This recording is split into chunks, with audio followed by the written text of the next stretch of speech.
All right, we'll call the zoning board meeting to order for February 19th, 2026. Heidi, can you do the roll, please? Christine Brochus? Here. Ellen Cornell? Absent with cause. Keith Kyle? Here? Leslie McKnight? Here. John Ball? Here. Karen Coutinho? Absent with cause. David Trennisau? Here. Mr. Chair, you have 5 members present. We have a quorum. Okay, great.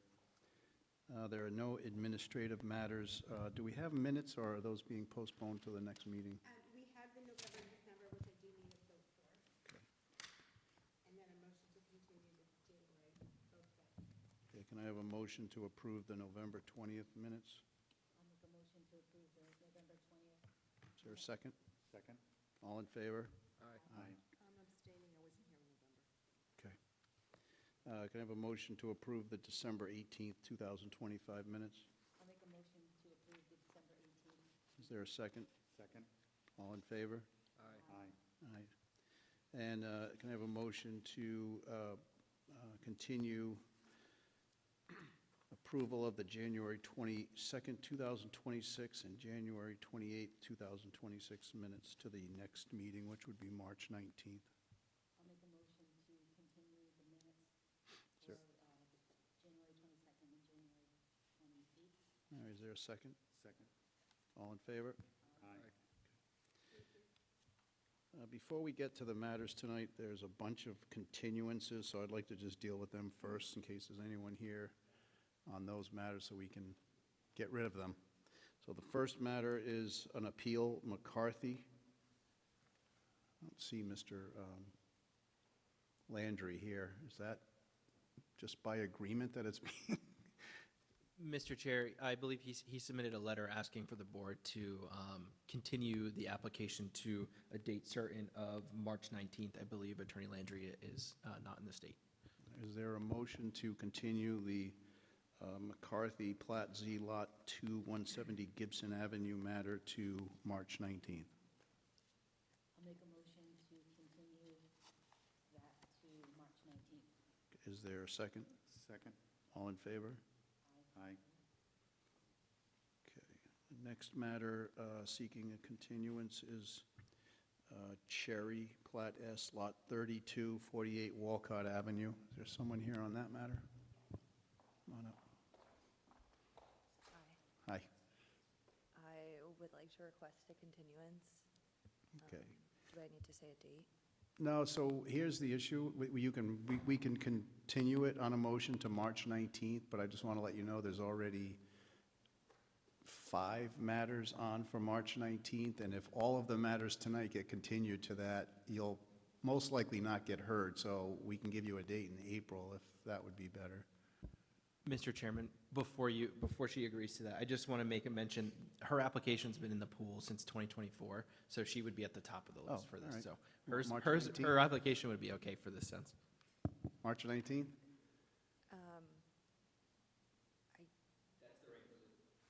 The March 19th meeting is the regularly scheduled zoning board meeting, so you could, in theory, request a continuance at that meeting for another one if the ordinance change hasn't passed. Okay. Should we push it further, seeing as the ordinance hasn't been heard yet? That's up to your discretion. Okay. I mean, we can always continue it next month if it hasn't been. If you're at the top of the list, you might want to stay there.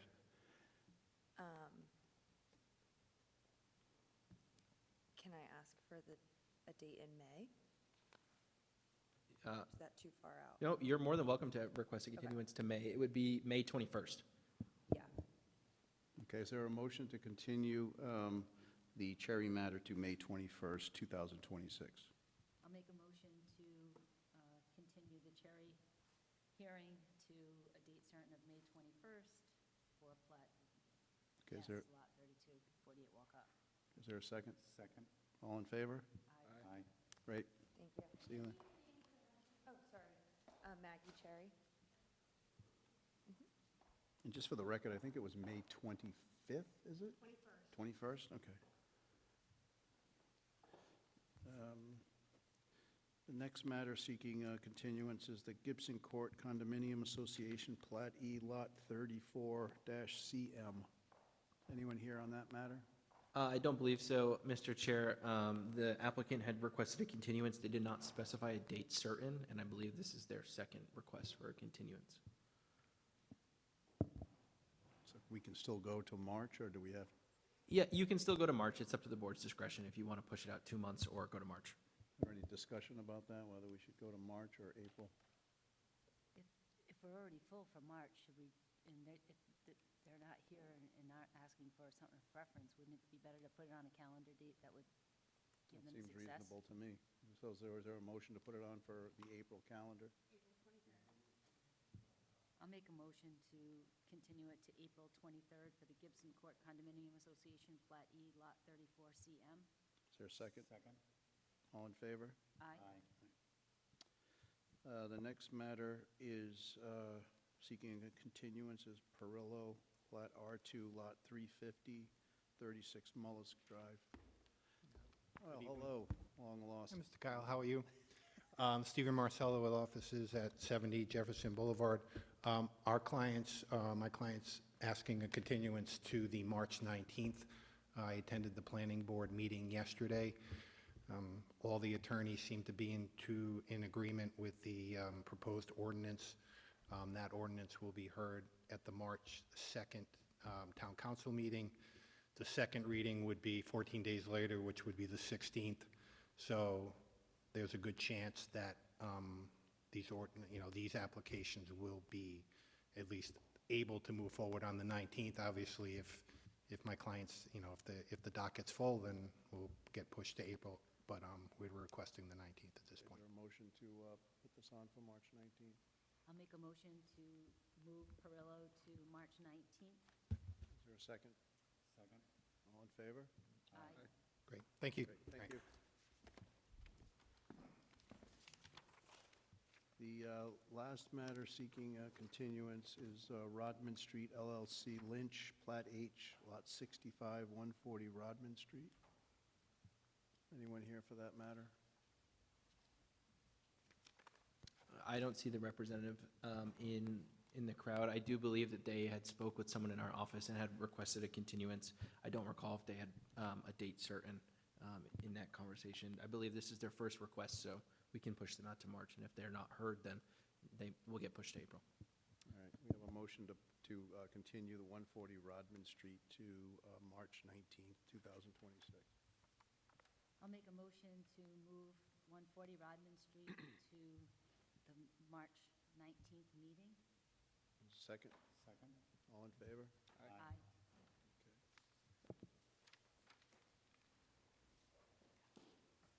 Ryan, do you know if this is the people that were just, okay.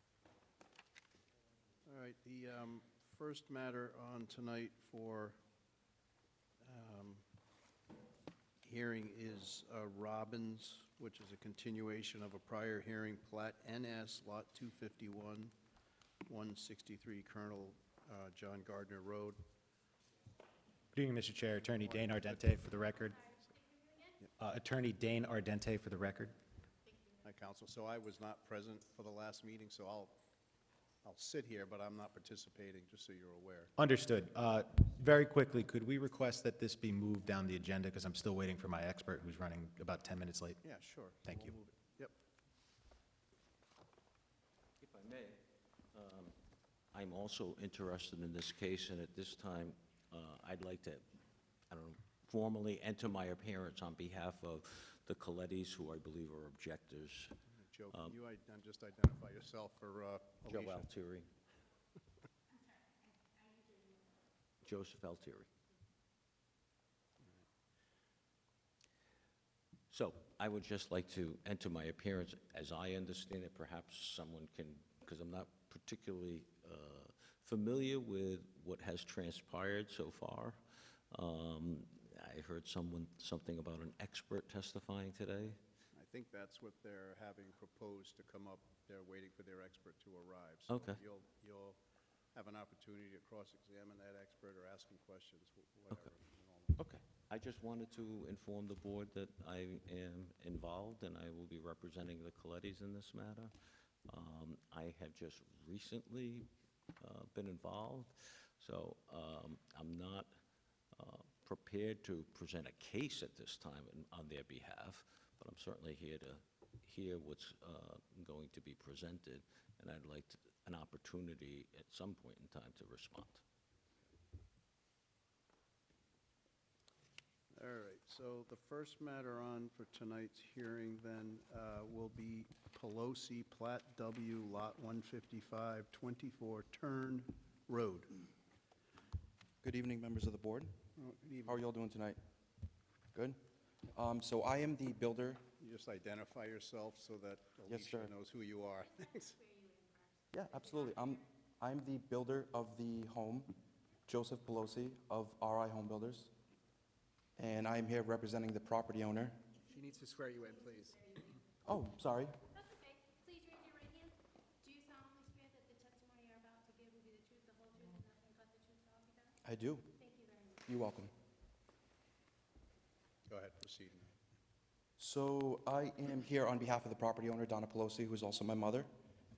She is requesting a variance approval through zoning with lot coverage.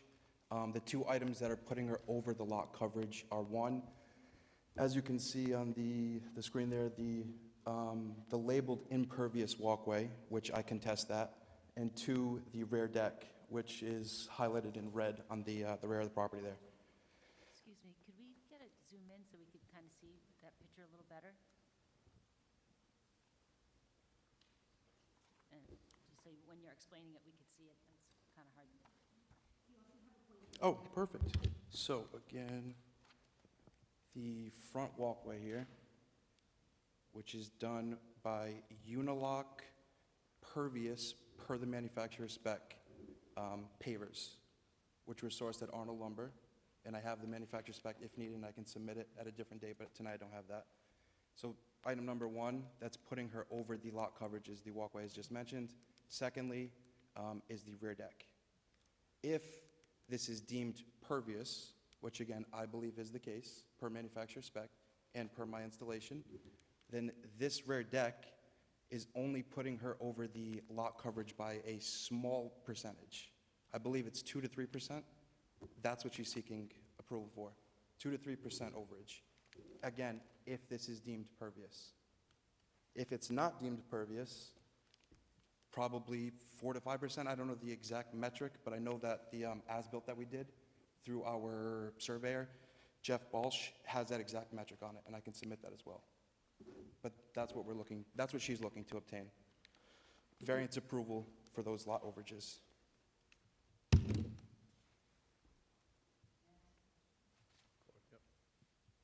So in the original plan, was it supposed to be a patio in the back and now it's a deck? It was. Reason being that she changed it to a deck. Do you have a picture of like a live photo of the deck? Yeah, there you go. So it was, yes, to answer your question, it was, the approved plan was a deck, was a patio.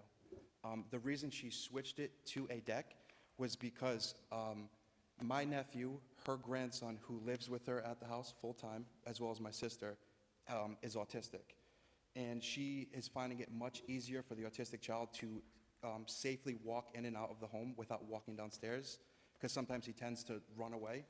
So she's having a much less difficult and less challenging time with her autistic grandchild with the deck that we changed to do. And with those pavers, how are they installed? What, is it just a crushed stone underneath, or was concrete used to hold them into place? There are 6 inches of crushed stone underneath, which I have a photo of, if you'd like to see it. And then what's holding it in place? Around the edge, there's a mortar material holding it in place, and then there's a polymetric sand, which is pervious, in between for the joints, Oh, okay, mhm, acting as like a grout. okay, yeah. I'm sorry, what? So it doesn't harden, it's a sand in between them? It does slightly harden, but again, per manufacturer spec, it is pervious. Okay, thank you. I got a question. Is 6 inches required by the manufacturer? Yes. Pervious? Okay.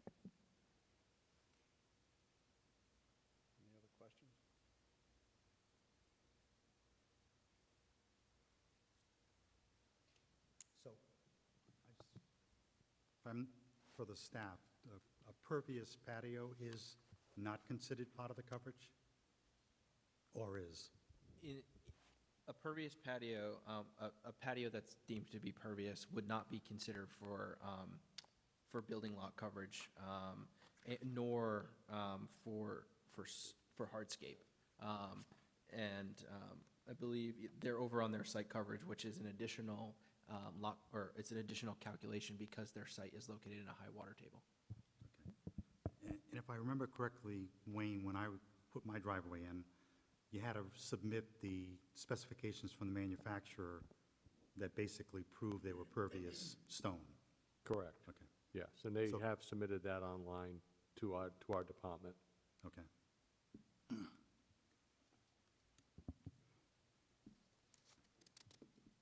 So is it, did your department permit it pending approval of the variance, or? Permit the walkway, or? Yeah, the walkway and the deck. The deck was permitted, the walkway, there was a question of whether it was permeable or impermeable, and that, got into the issue with the high water table relative to that. But we don't permit like walkways per se, but if it's part of the approval or falls under the high water table, then it's enforced under the zoning ordinance. And then we make sure it complies with manufacturer specifications at that point. Okay, thank you. Wayne, so was it originally you approved the patio or the deck? A patio, Okay, so then it was switched to the deck, as he had mentioned. yes. Yes, without notification. I didn't notify the town. We just did it Okay. for the record. So essentially, believing that the patio, or the, excuse me, the walkway is pervious, then you're looking for the, is it 2.5 coverage, or, okay, that's the deck. That's the whole deck is 2.5? Percent Okay. overage, yep.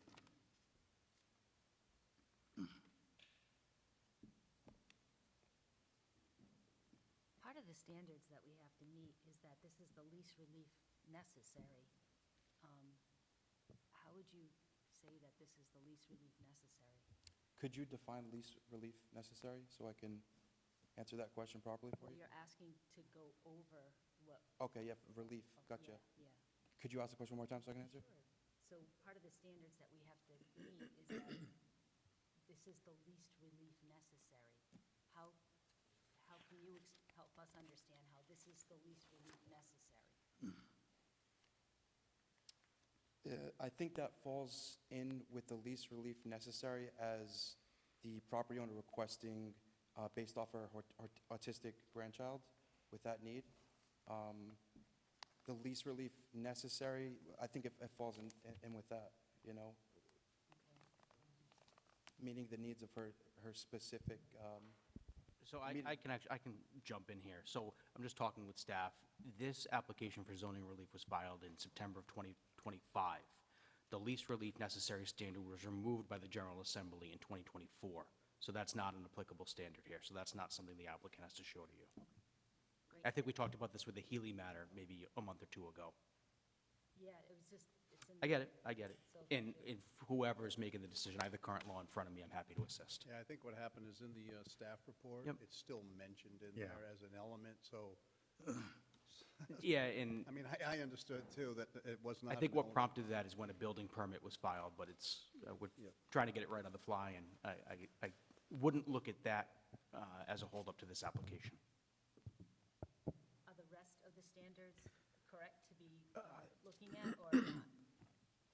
What we're looking at is, I'll just read them. The hardship from which the applicant seeks relief is due to the unique characteristics of the subject land or structure, and not the general characteristics of the surrounding area.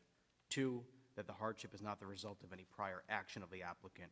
And 3, the granting of the requested variance will not alter the general character of the surrounding area or impair the intent or purpose of the zoning ordinance or comprehensive plan. So I think the issue of it not altering the general character of the surrounding area is confirmed by the planning board's recommendation that it it's in conformity with the comprehensive plan and the like, so the only real issue is whether whether there's some unique circumstances, which it sounds like. Sounds like it's not for financial gain. Right. So the walk, just so I understand it, the walkway was already there, correct? At what point? Well, it's been there since the house was constructed. This is not a new walkway that's being built, or is it? It was installed during construction, I would say. Okay.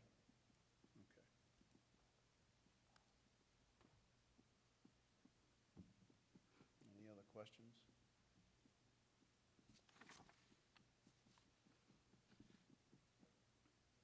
All right, thank you very much. You're welcome. Yeah, just sit for a minute. We'll Okay, have to go through a few. Thank you so much for your things time. I here. appreciate it. Yeah, sure. Is there any proponents of this application? Hearing none, are there any opponents to this application? Hearing none. Is there, just to file a motion to conclude this hearing? Motion to close the hearing. Is there a second? Second? All in favor? Aye. All right. It's the pleasure of the board. And do the finding of facts. Yes. Finding of facts, it's the hardship result of action the applicant has taken, but not for financial gains for an autistic child. It doesn't change the general characteristic of the neighborhood. Excuse me. And the hardship, as our attorney has mentioned, was taken away by the General Assembly as far as being a requirement. Least relief necessary was. Least relief necessary. Find that the hardship is not a result of any prior application, prior action of the applicant. That they didn't cause their own hardship. Technically, they did, but, right, they built it, so it's,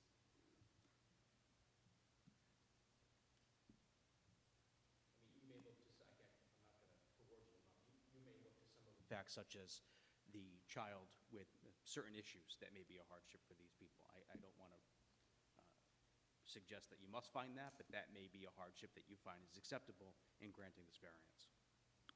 good point. So the hardship of an autistic child is the result of building the deck versus a patio, which makes a lot of logical sense.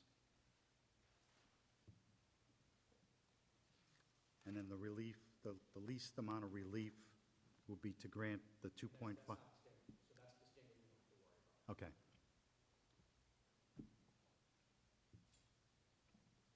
You want That's to it. just incorporate the project summary in your findings of fact and all of the associated documents, Dave.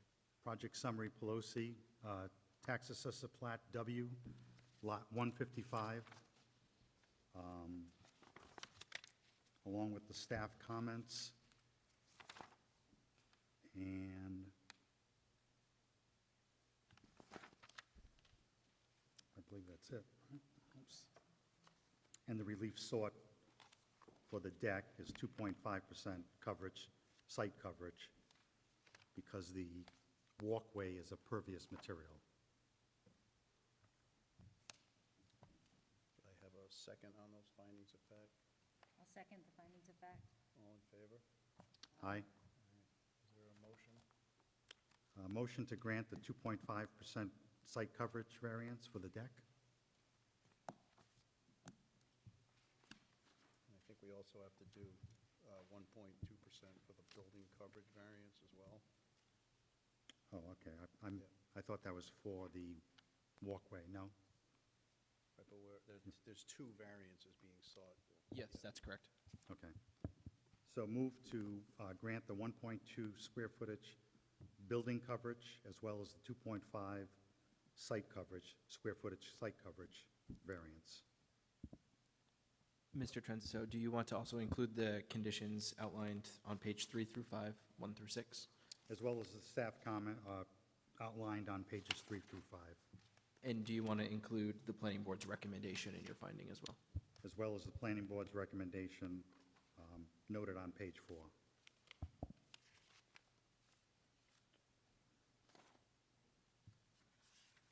And I think, Dave, we should just note for the record, and we should just note for the record as well that the applicant met all of the standards for granting the requested relief under the variance ordinance, which is set forth on page 4 of 5. Applicant met all the standards on page 4, 1 through 4. On We'll page. leave 4 out because that one should be. Sorry, 1 through 3, on page 4. Yeah, on page 4. Too many 4s. All right, great. Is there a second? Second. All in favor? Aye. Thank you very much, sir. Your relief is granted. You're all set. Thank you.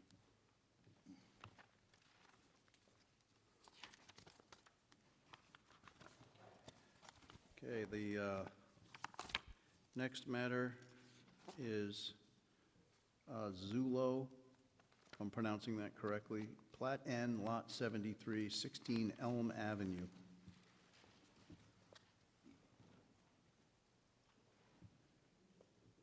Come on up, sir.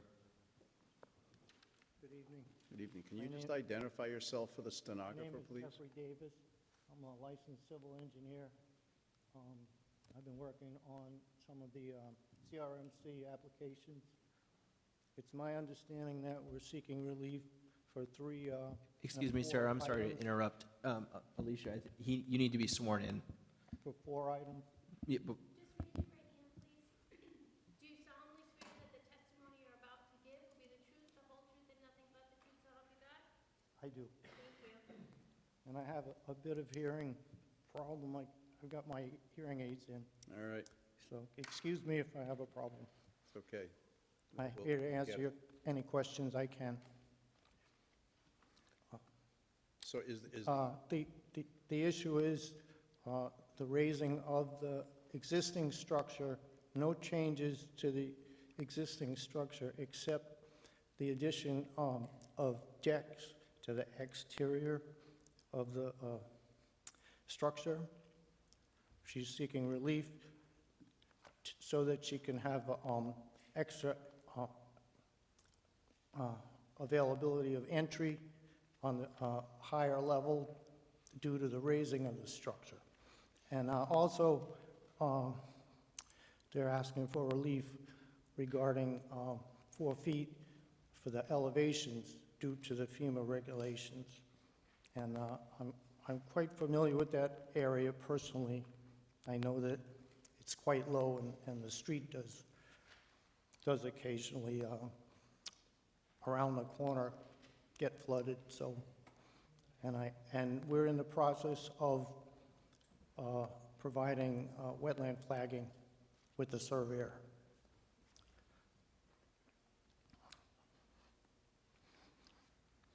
So just to be clear, so the application is seeking, I just want to make sure, can you hear me okay?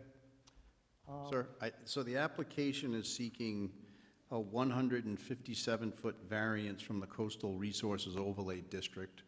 So can you, we have these come before us often, so I take it this particular plot of land is very close to the coastal feature, and you cannot build anywhere on that lot without encroaching on that setback, correct?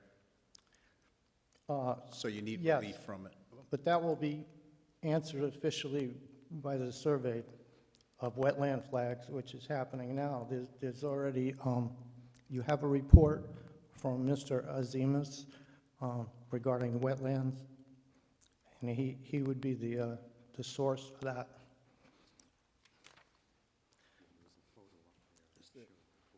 Yeah, do we have a, who's putting up the, oh, you are, there we go. You got a picture of the proximity of the water to this lot? So, what, So the house is existing. okay. And so to the right of the house, that's the coastal, that's the ocean? To the right of the house is the coastal feature? Yes, Mr. Chairman, that's correct. And I would also like to reiterate that the report that the gentleman is referencing confirms that the coastal feature is located on this grassy edge here by the shed. That is the edge of the coastal feature, and that has been confirmed on the site plan. And I would also like to note, too, that the proposed deck in which they are seeking that variance from this deck will be replaced or it will be removed and replaced. The new deck will be extending a little bit further out, but it will not be getting any closer to the existing coastal feature. So the deck will still be the same distance. They're asking for the relief because it's a demo rebuild. I have wetland mapping previously done with me if it needs to be presented. Can we go back to that one photograph again? Because one of the other claims for relief in the application is 5.9-foot front yard setback variance. So where's, I'm losing, I would imagine the front yard is to the left of what we're looking at in this photo. Why do we need a variance there? I can let the building official speak a little bit more on that, but I believe that variance is being requested because on the site plan, it indicates that the steps will be at 2 different levels to accommodate the height of the elevated home. So as a result of the elevation, we're going to need to encroach on this, because it wasn't clear to me in reading this. So Exactly, maybe you and can explain. they increased the size of that, so that's what triggers the relief necessary, raising it, additional steps, landings, and so forth. Okay. And the last thing is the building height variance. Obviously, that's necessary because you're going to be you're going to be elevating this dwelling, correct? We're going to be, Because you're asking, the applicant is asking for a building height variance. So, and that's because the dwelling is going to be elevated to comply with FEMA, is that correct? it's going to be elevated, minimum, it's elevation 12 minimum for all utilities. Excuse me, sir, can I have you just speak in the microphone so that way the members that are watching can also hear you? I have to be able to hear. So go ahead. I think you understood my question, so just go ahead, explain why, we need to have some evidence in the record as to why the elevation is going to exceed the height requirements in the town. The height requirement is in order to get the whole structure up above the FEMA elevation. And I reviewed it for any more impervious, and they're not putting any additional impervious. Are there any other questions? Elevation again caused that, basically. Yeah. Any questions, John?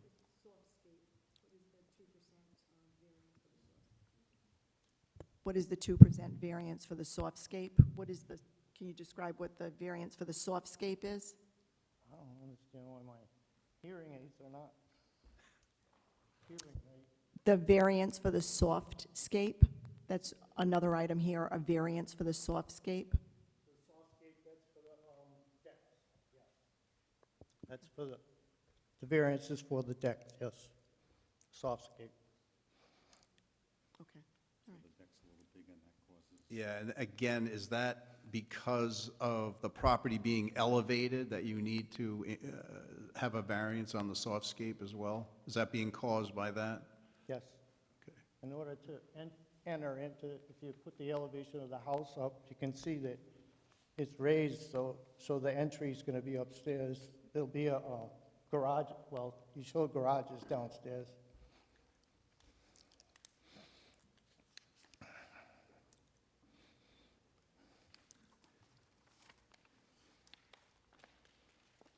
Any other questions from board members? In the packet, did we get where the survey or whatever they were saying, how close it is to the wetland? And it doesn't seem like we have the as-built versus what it's, The wetland issue is being reviewed by CRMC regarding coastal wetland. Ms. Brochu, you should have a site plan in your packet. It should be just after the aerial imagery of the property. On that site plan, it confirms that the distance, it shows that the coastal feature is the edge of the lawn, which is just behind the shed. And then we also have, It's just really small. it is very small. Super hard to read. Yes, it is very small. It would have been nice if it was a little larger. Yeah, but it is, the coastal feature has been confirmed, and staff has reviewed it, and it's where my laser pointer is. Yes? It's where the other side of the edge of the lawn is, and it runs behind the shed. It's a little easier to see in the aerial imagery. You can see the marshland, but Okay. that has been confirmed by a wetlands biologist, and if you don't have that report in your packet, my apologies. So are they adding more decks that increases the coverage, or are they just replacing the decks that are there? No, so they're not seeking any relief for coverage. They are seeking relief for softscape, but as Wayne had mentioned earlier, the stairs have been increased in size, and the softscape is calculated only in the front yard, I believe. Wayne can confirm that.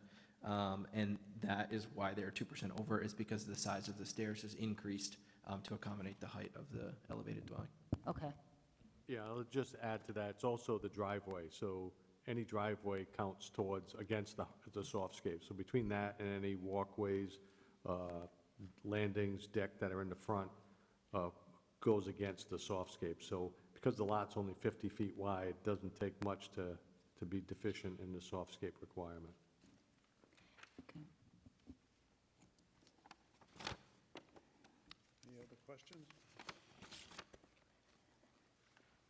I just had on the height, there's no way to get around that. Is there, like, the roof doesn't look like has a massive pitch to it. It's, No, I mean, the way the current building height table reads, the higher the house is above the BFE based upon what the average grade is, the house is limited in how high it can go. I mean, kind of as a rule of thumb on that table, 31 feet from grade is about the maximum you can go. So anything above that, requires relief. So if you want to do like a two-story house, plus with the lower level garage, it's going to put you up over that 31 feet in the 35-foot range that they're seeking. thank you for explaining You're that. welcome.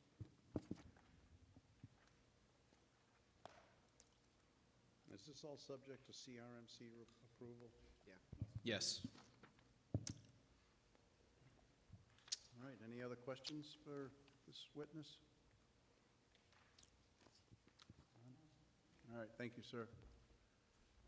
Are there any other people who want to speak in favor of this matter? Hearing none, is there anyone in the audience who wants to speak in opposition to this matter? Hearing none. I have a motion to close the hearing on this matter. Actually, Mr. Chairman, if I could interrupt, there is a revision to the building height variance that's being requested. Earlier this morning, the building official recalculated the height. Instead of 4 feet 6 inches, this application will now require a 3-foot 5 3/4 inch variance instead. And that will kind of coincide with finding of fact I, if I could draw the board's attention there.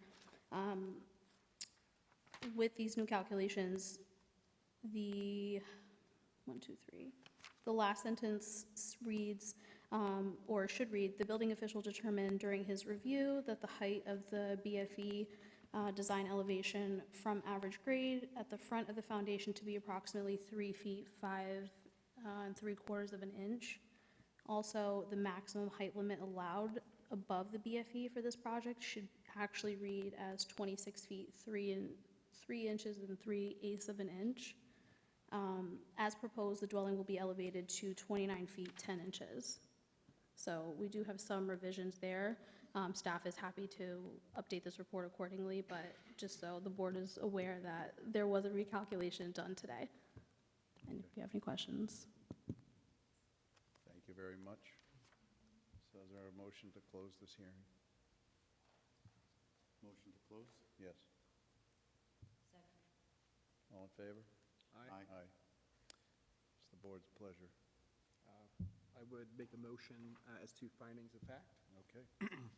So this is in relation to Project Summary Zillow, Plat N, Lot 73. The address is 16 Elm Avenue. The applicant is requesting relief from Section 4.4, Coastal Resources Overlay District, a 157-foot variance and special use permit. Section 6.4, dimensional regulations with a 5.9-foot front yard setback variance, and for the building height variance of the updated figure of 3 feet 5 3/4 inches. And then section 7.6H, the softscape requirements of a 2% or 6.5 square foot softscape variance. I would move that the board accept the following facts for the record in the project summary, the findings of fact, and then items A through K, including the amended item I, as we discussed just there a moment ago, in the project summary dated February 11th, and the findings of facts for this request. I'd also note that we heard testimony from the engineer on the project, and that there were no opponents, nor were there proponents. Would also look to include the staff comments, as well as the planning board materials as well, and the supplemental materials that were included.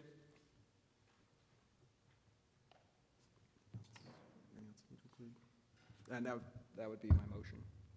Is there a second? Second. All in favor? Aye. Okay. Is there a motion?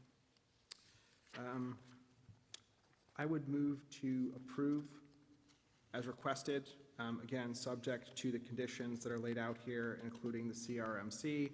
I would note that in terms of meeting the standards, the hardship is due to the unique characteristics of the land and not due to the general characteristics of the surrounding area. The hardship is not the result of an action, any prior action of the applicant. The granting the variance will not alter the general character of the surrounding area. And then that's in terms of the variance, and then I think in terms of the special use permit, would note that it won't interfere with public access or use and enjoyment of the tidal waters, will not degrade the aesthetic and recreational values of the tidal waters or the diversity of the features of the shoreline, will not degrade existing water quality or adversely affect the circulation and flushing patterns of tidal waters, diminish the value of tidal waters, and shoreline features as habitats for fish, shellfish, wildlife, and fowl. Do I need to keep going? You can just reference section. I'll just reference that section then, that it meets those requirements. All right, and then just so we're clear, John, your motion is to grant relief for each of the variances. For each of those variances, and where appropriate, subject to the CRMC requirements as well. Okay. Is there a second? Second. All in favor? Aye. Sir, you're all set. The variance was granted. You can hear me back there.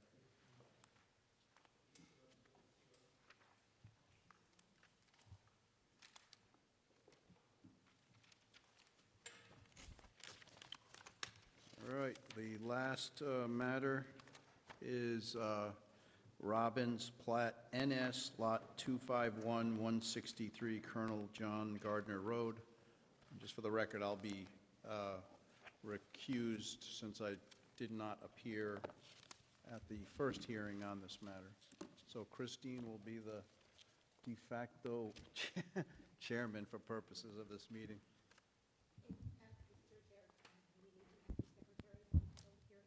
I'm sorry, I didn't. We need an acting secretary. Who would like to do that? How about, you want to do it, John? Sure. Okay. Thank you. Good evening, members of the board. Again, for the record, Attorney Dane Ardente for the applicant. We appreciate you allowing us to move down the agenda a little bit while we got our expert here and safe tonight. If the board recalls, I'll just go through a little bit of the prior history of this application for the last hearing. That way everybody's memory is kind of refreshed, and there's been some updates since then, too.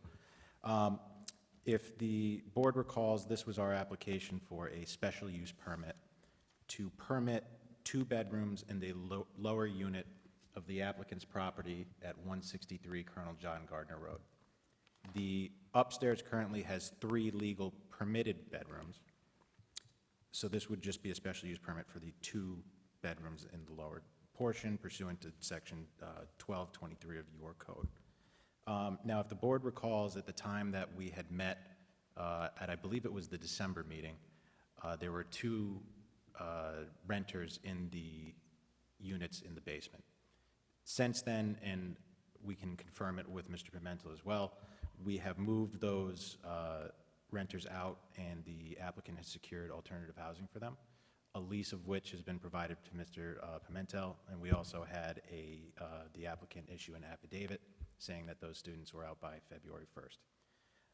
The reason why I wanted to touch on that is because if the board recalls, there was a bit of contention between the fact that there was a notice of violation relative to the 2 renters kind of volleyed in the air at the same time as the special use permit. So there was an appeal before this board and the special use permit. So right now, for the board's concern tonight, we're just going over the special use permit. There's no more renters in that basement unit, and Mr. Pimentel and myself have agreed that we'll continue the notice of violation to after this hearing. I think we had the March date set for that one, sometime in March. I believe so. At municipal court? I believe so. So depending on how this goes tonight, we'll deal with that in March. Now, tonight, I wanted to kind of go over what the major issue was last time at the hearing. And if the board recalls, there was some back and forth between kind of what the board could consider under this special use permit and what it couldn't. As your solicitor had indicated to you, who at the time was Attorney Craven, he had indicated to you that your review would be limited to the standards found in section 1223, right? Because I believe there was a separate section that was codified prior to the change in the general laws, which require now that special use permits be reviewed with specific and objective criteria. So what all that means is that this board's consideration would be limited to those standards that are physically in section 1223. Now, one of the most important things that this board keyed in on, and I think it was our only point of kind of disagreement or differing interpretations, was, I believe it was standard 2 of section 1223, which required that the property seeking the special use permit be meet the definition of a single-family home. If the board recalls, there was a fair back and forth regarding what constituted the definition of a single-family home, what would be considered not a single-family home, but rather something more intense like a duplex or a multifamily. And the issue of whether the applicant's home could be considered a single-family home in this issue. In consideration of kind of where we left off last time with the board, we felt that it was necessary to consult an expert and bring him here tonight. I know that he's drafted a report for you, and unfortunately, just based on a few things going on, we weren't able to get that to you until this morning. But I have our expert here with us tonight, who's going to be our expert in land use planning and zoning, specifically for Rhode Island, and he's going to go through that report and provide live testimony on that report. So the board is more than welcome to review the report with him as we go along. But if they have any questions, without further ado, I'm going to introduce Mr. Doug McLean.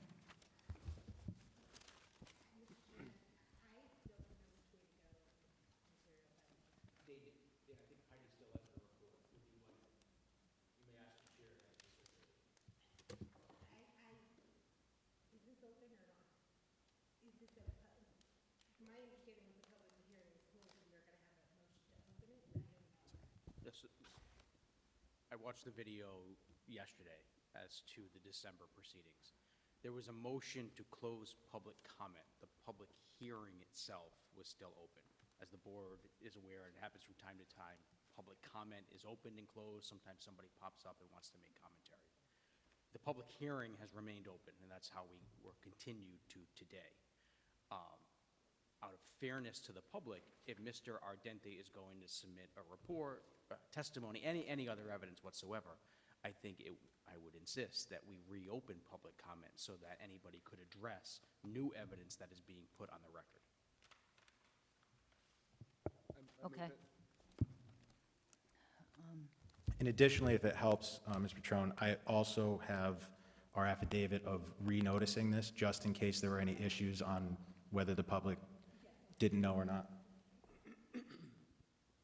And before we move forward, I just want to confirm with Mr. Solitro that in Mr. Ardente re-notifying, re-notifying about this public hearing, that would suffice to allow the public comment to be reopened and allow the public to continue to comment on new materials submitted and doesn't foreclose them from doing so. So again, the public hearing has always been open. It wouldn't, and I'll say what I said before, it wouldn't be unusual for this board to open public comment, close public comment. Mr. Ardente, I believe out of an abundance of caution, sent notice again to all the abutters, just to be safe. And I don't want to speak for you, Dane, but that's why you did that, just to be safe. Correct, because there was, excuse me, correct, because there was, if the board recalls, we had initially set this down potentially for just a vote or whether we were going to revoke the application. However, we obtained an expert in the meantime, so out of an abundance of caution, even though we didn't close the public hearing, I thought that it would be appropriate to notify the abutters because I know that there are several abutters in the audience that have been kind of on the pulse of this issue and definitely wanted notice. So, how's the board? To reopen public comment? Well, I would wait until after Mr. Right, McLean. Yeah. the appropriate time, yeah. Everyone feeling comfortable with it?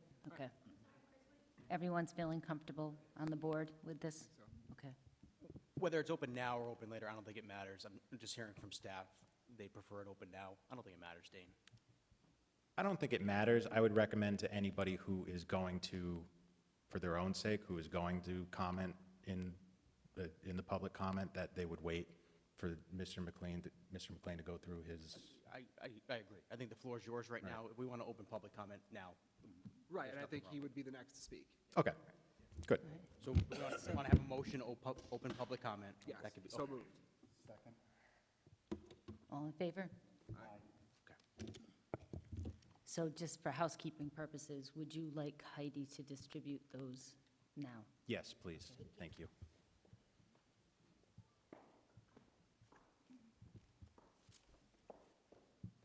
Thank you.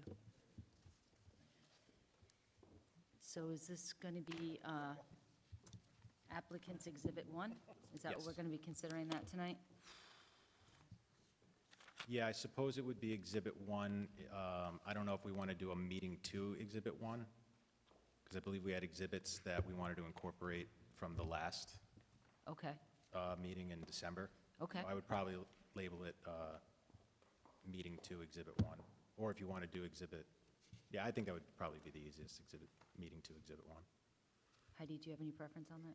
I'm sorry, I said, he was suggesting, I said, no, so we're going to consider this to be applicant's Exhibit 1, and he suggested that we mark it Meeting 2, so it's not confused with the exhibit from the first meeting.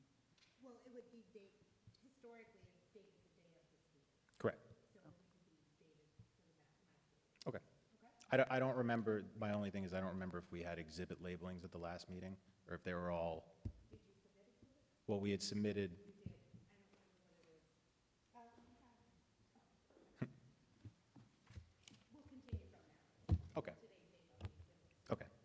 date of the exhibit. okay, Thank you. thank you. Thank you. Okay. Could you just raise your right hand for me? Yep. Do you solemnly swear that the testimony you're about to give will be the truth, the whole truth, and nothing but the truth, so help you God? Yes, I do.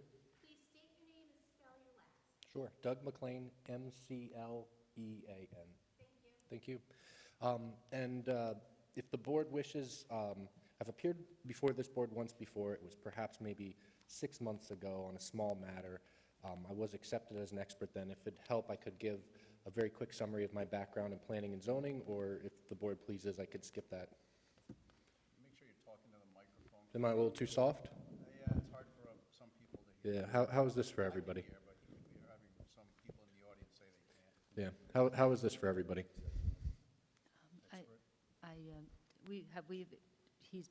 He's been used as an expert before in front of the board? Yes. All right, so I think, yes, we would like to have you as an. Thank you. Yep, I appreciate that. Accepting you as an expert. So the focus of my testimony tonight is just on one aspect of the special use permit criteria for the seeking greater than 4 bedrooms or 4 bedrooms or more.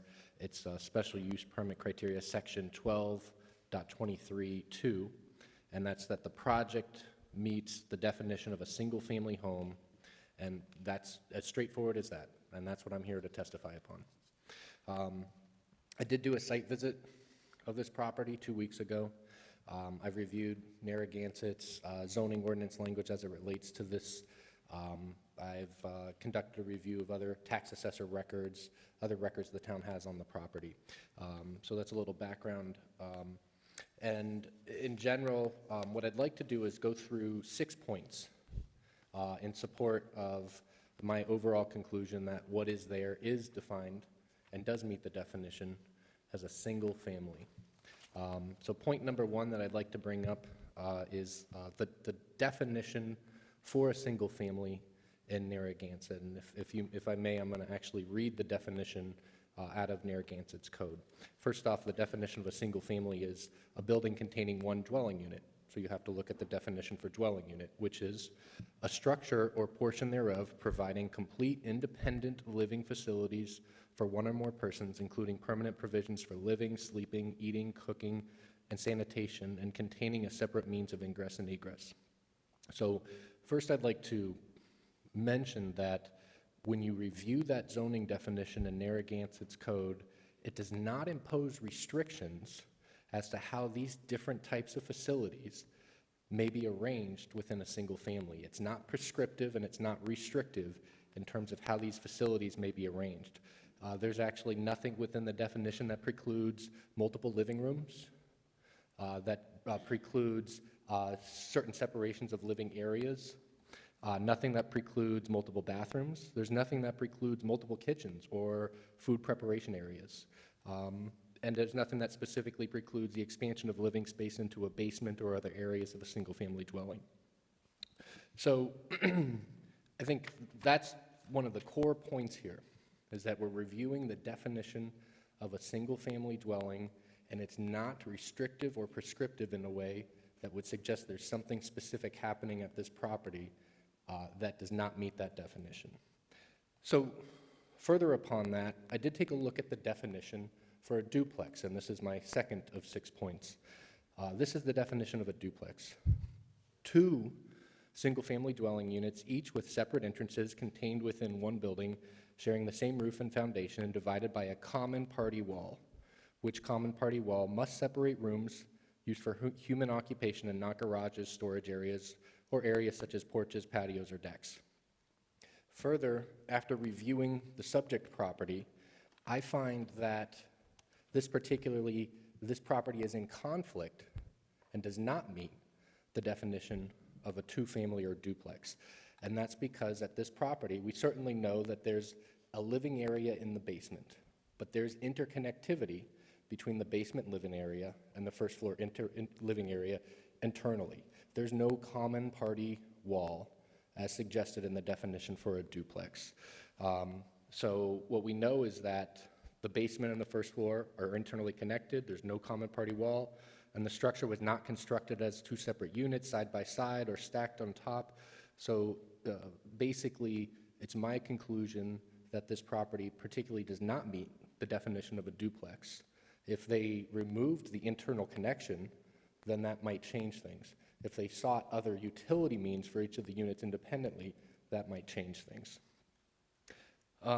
That's point number 2. Moving on, point number 3 is that the basement living area contains a kitchenette, not a full kitchen. Again, there's nothing in the code that would preclude multiple kitchens, but it is generally a standard practical planning permitting measure that if you're looking at units, you try to determine, is there 2 full kitchens? That's a standard practical permitting consideration, despite what a code might say.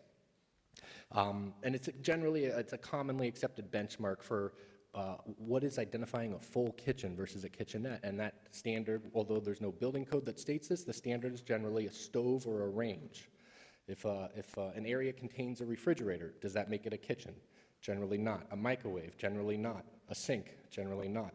A stove or a range, without there being code to speak to it, there's common case law and there's practical permitting implications that does define the difference between a full kitchen or not. The subject property in the basement living area does not have a stove or a range present. So the kitchenette just has refrigerator, sink, eating area. So moving on, the next point I wanted to make, unified utilities. The structure is served by a single set of utilities and a single set of utility meters on the outside of the structure. So it's typical in land use code enforcement when there's the presence of multiple different utility meters that there may be multiple different addresses, multiple different utility bills. That's not the case here. And in fact, there's one set of heating, HVAC throughout the entire single family. The basement area, the first floor area share the same utilities. There's no separation or distinction between how they are set up with separate heating or separate HVAC. So I do believe that the unified utility configuration is consistent with a single-family dwelling unit and inconsistent with the potential that this is two separate dwellings. And then my last point is the exterior appearance and the functional overall use of the structure. So as you might note on page 7 of my report, I just have a simple picture that I took of the subject property 2 weeks ago. The exterior facade of this home presents as a single family. There's not a separate front entrance. There's not an architectural indication of dual occupancy. The building does not visually or functionally resemble a duplex. And so zoning analysis often considers whether a structure has been altered or in a manner that changes its character or changes the intensity of the use. So no such exterior modifications indicate any conversion to anything other than a single family.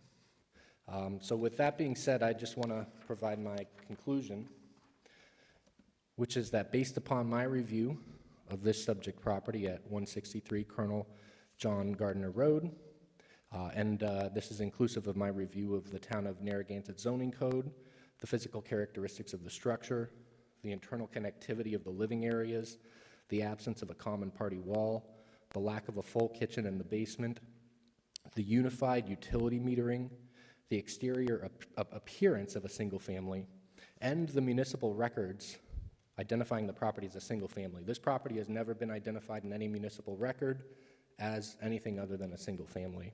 Based on all of those factors, it is my professional opinion that this subject property meets the definition of a single family dwelling. And that concludes my presentation. Sure. So you indicate that there is no stove. Is there a spot for a stove, and has it been removed? Was there ever a stove there? I can't tell you. I can tell you on my site visit, there's not a spot in the, like there wasn't a gap in the counter network, if that's what you're asking. No, the counter network was complete. There wasn't a big missing gap there. Okay.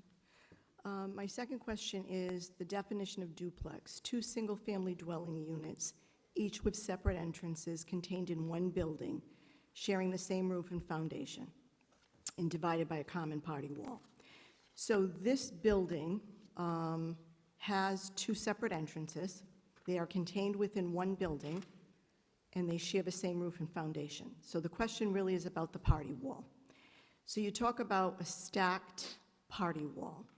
So if I look at a traditional tenement home, they're stacked, right? They're not like a duplex that has a dividing party wall. Rather, the floor is the dividing party wall. How is that different than what is here, where you have a unit in the basement and you have unit above it? How is that different? I'd say the internal connectivity is what makes it different. The internal connectivity is not that of which you might expect. Let's just say you had a two-family and you walk in, and sometimes there's like a mudroom area, and it's clearly a shared area, and then there's a formal front door on the second floor and a front door on the first.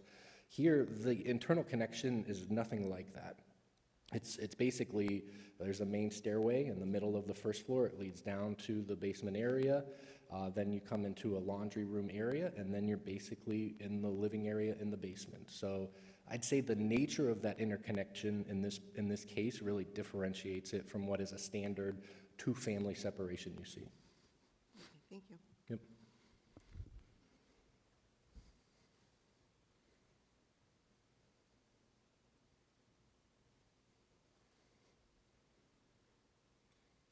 Does anybody else have any other questions?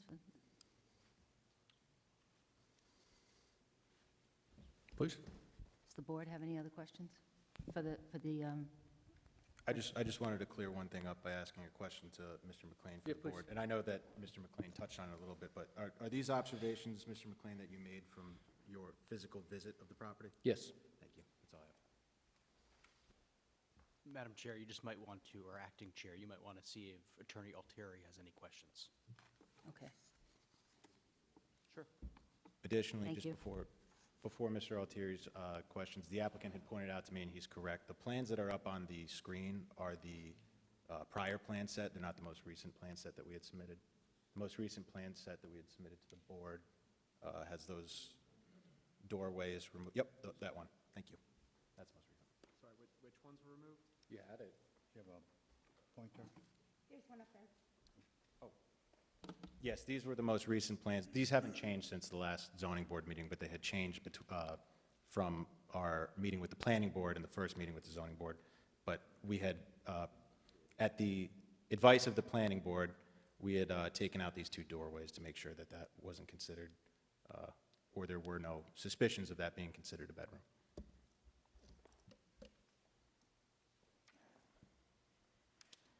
I just have one more question for Douglas. In your tenure of what you've been doing, have you ever seen a party wall be a door? Have I ever seen a party wall be a door? Or what word? No. I mean, I would say, to me, I think what's important is the party wall language that I'm describing is specific to Narragansett's code. Imagine that Narragansett could have written a code about a single family that was maybe particularly descriptive or restrictive. The party wall language in this case that I'm drawing upon is actually coming from the description of a duplex in Narragansett's code. So I would say that concept of separation, it might be described differently in different towns. So I can't say like in all of my work I've done an analysis of how party wall works across. And I'm sorry, I used the wrong word. It's common wall. Yeah. Common party wall. Oh, yeah, common party wall, So- yeah. So, no, I mean, I think, to me, the key point is, I understand the nature of the question. People could attempt to create duplexes in lots of different formats and settings. There's nothing that would stop someone from even sealing a door area or making it a lockable door, or any kind of arrangements. To me, I think what's relevant in Narragansett is the way the terms that the code used, and really the stipulation of the special use permit is that it has to meet the definition of a single family. So when I looked at this, I looked specifically at the language of the definition, and I thought it was worthwhile looking at a duplex definition. And so I basically, the main point is there's nothing about the way that this property is laid out, as I described, that suggests that it does not meet the definition of a single family. So, to my opinion, it actually fully does meet that, and it does not particularly seem to align with the definition of a duplex, according to Narragansett's code. Okay, thank you. Yep. Wayne, I have a question for you. In it, do we only have, in our ordinance, is it just duplex, or do we have two-family or multifamily definition? It's referenced as duplex. Duplex only? Yeah. Okay, thank you.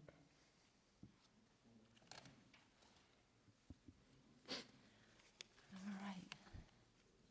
So if the board doesn't have any more questions, then we'll let the appellant,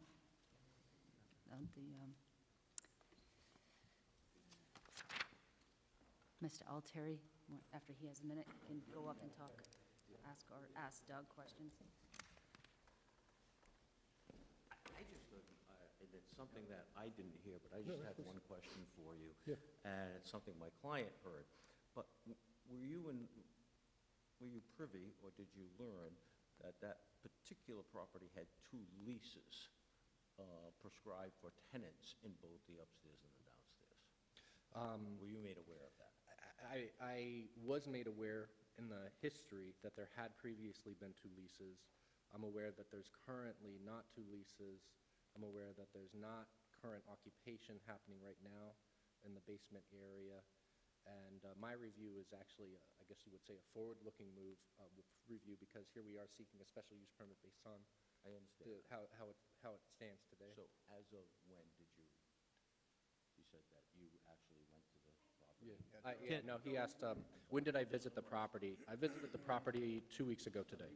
Okay, I just wanted to know as of when? 2 weeks of 2 weeks today? ago from today.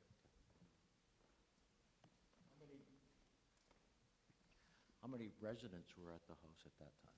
That's an interesting question. There was one person in the house. They were in the upper, the first floor area of the house. It was very clear to me, and I'm happy to make this, there was very clear no occupancy happening in the basement area when I visited. That was very clear. And what made it clear to you? Because there were no furnishings that would suggest it was in active use. How many cars were in the driveway? I think one, not including my own. And that is 2 weeks ago? 2 weeks ago. What time during the day? 11:30? Okay, just a minute.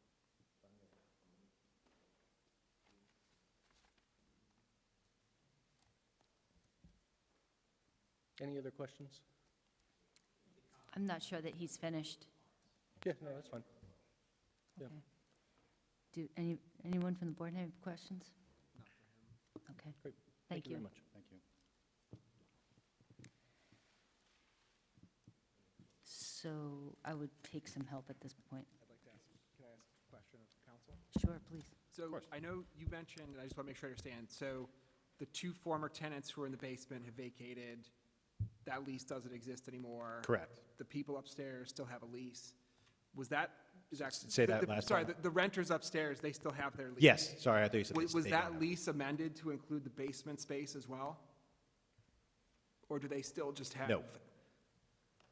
So that they, So they are renting half of the house?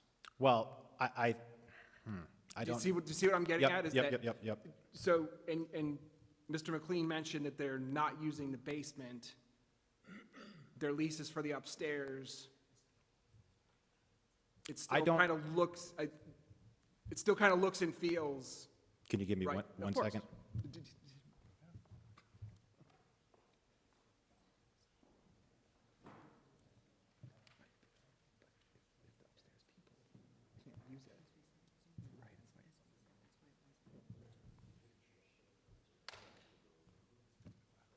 I don't mean to be legalistic, I'm not the lawyer, but like. Good question. I think what is stupid is, because you're renting to the person, and they have use of the house, as opposed to, it's almost like they got one bedroom, that person's. What was it? So, They do have access for use of the basement right now, okay, the current tenants. okay. I don't know if that was amended in the actual lease, but Right, I'm just trying to look at the full fact pattern that, understood, understood. if, yeah, okay. But additionally to, and I had pointed out earlier, and I'm sure Mr. Pimentel is happy to weigh in on it, we had the applicant actually execute an affidavit when they were out, Right. just based on the concerns and the travel of this case. So that's been forwarded to Mr. Pimentel, so Okay, if there were any questions for the board on that. okay, great, thanks. No problem. I have a question. Yes. So in the materials that we have here, it's stated that at the November 18th, 2025 Narragansett Planning Board meeting, the applicant's legal representation agreed to deed restrict the property to prohibit the use of it as a multifamily dwelling. Is that still on the table, or is that? Yes. How would that work? How would would it be something that would be recorded on record with the town of Narragansett? Yeah, we would be happy to do that to kind of quell the board's concerns about any of that. Truthfully, I don't even know that it would be legally allowed to make it into a multifamily at this point. But it'd be something where we could amend the deed to include a restriction or just I suppose you could do it as just a covenant, an agreement with the town that would be recorded in the land evidence records, which is something we'd be happy to do. And my question is, if something like that was recorded, then what enforcement action would the town have in the event that the property was used as a two-family dwelling?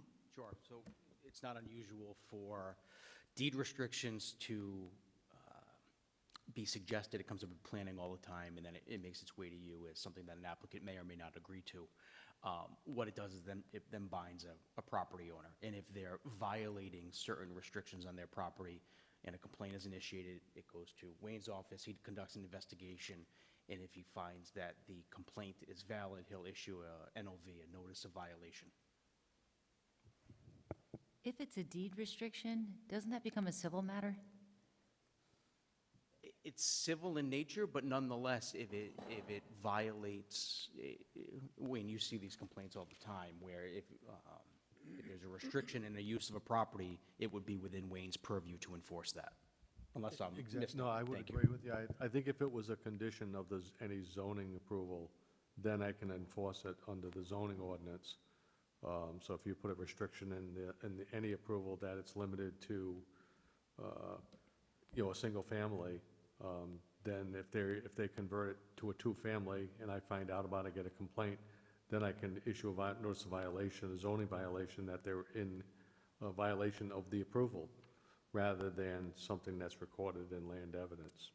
Because then I think it becomes more of a civil issue. Thank you. And I don't know, maybe you know off the top of your head, is multifamily even permitted in R10?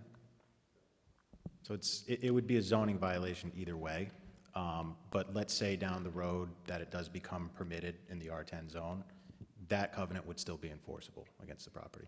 Right. The difference is a zoning violation, I believe, does not have a financial consequence, and a notice of violation does?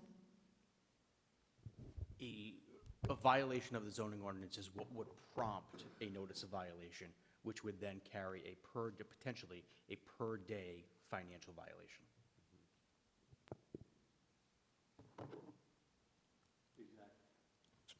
Exactly, and that is a $500 a day fine for every day that it's in violation. So we see that quite often in municipal court matters.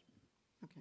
And would we have the ability to approve a special use permit subject to a deed restriction? Do we have that authority? I think it's being agreed upon, and I think the applicant would, in watching the last proceeding and obviously seeing this proceeding, I think there's been a number of concessions offered by the applicant, including a deed restriction. I think there was mention of taking down the frame for that connecting door. You could impose those conditions. If the applicant's offering them, you could take them up on that and include it as part of your decision.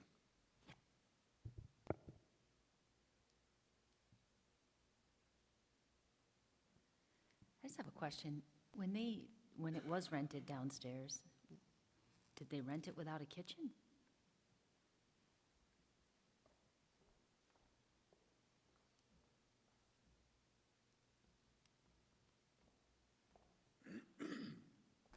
I don't want to say it was rented with a kitchen. It was, the kitchenette that was there, or that is there now, was physically present there. It wasn't advertised as a kitchen, I don't believe, though, from what I understand. Thank you. So would the people in the basement have access to the upstairs kitchen?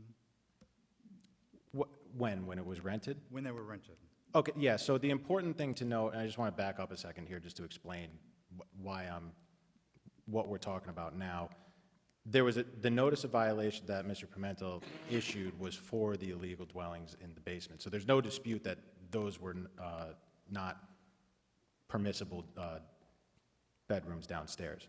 So regardless of, I don't believe that they had access to the upstairs, but in the present matter, it's not really relevant because we're already coming to the board and saying the notice of violation is something we're dealing with separately, This is a request for special use permit, and it's going to be based on what's there now. So what's there now is no tenants, no tenants in the illegal bedrooms, but the notice of violation for that previous issue still stands right now. I hope that makes sense. Does the board have any other questions? All right. Thank you. Thank you. Members of the public have any comments for or against? Okay. Is there anybody in the audience that is a proponent of the matter that would like to speak? Okay, since there's no proponents, then are there any opponents that would like to speak at this time?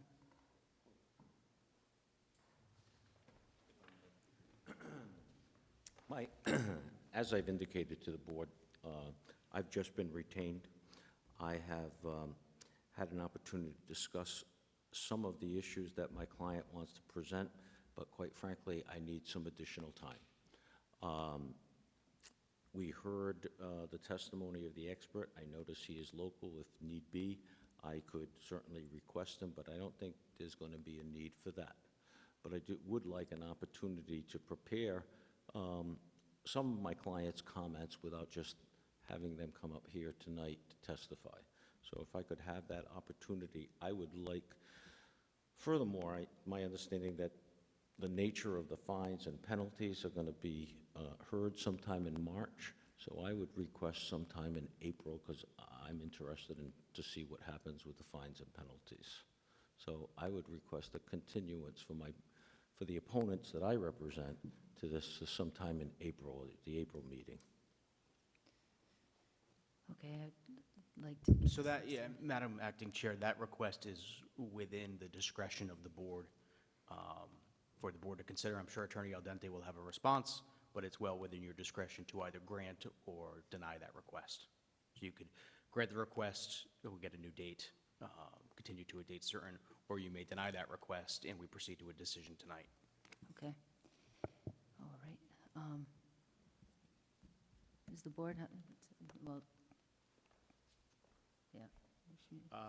I'm going to respectfully object to that request, just based on the fact that the residents that my brother here represents have had an opportunity to present voluminous amounts of public comment at the last meeting, at the planning board meeting, and they have showed up to the zoning board meetings, which have been continued on the notices of violation. There's nothing new on this application in terms of substance. The only new thing is Mr. McLean's testimony. This has been, I think we've been at this, now, since September on this issue. So the applicant has incurred an extensive amount of fees on this issue so far, and he's going to have to keep coming back here and paying me and Mr. McLean in order to do this. I think the record is set at this point. There is nothing preventing the abutter, as an abutter, from appealing an approval if the board issues an approval, to where they'd be able to present a memorandum in support of their argument. They would have full access to the certified record as well, which would include everything that's been presented to this board at all meetings involving this. So I just don't think it's appropriate at this time, and the abutters will have their opportunity if the board chooses to vote to approve this, and if it's denied, then I think the abutters get what they want in that case. Okay.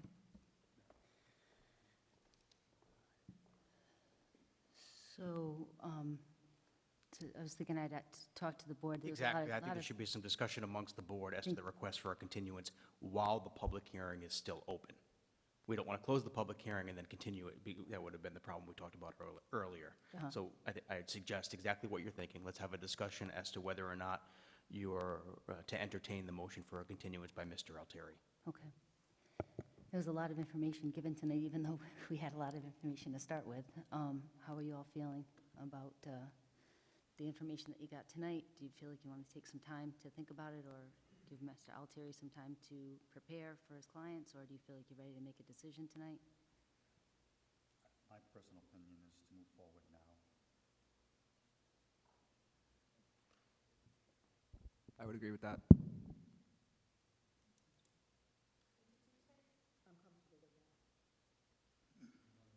So you want to close the public hearing?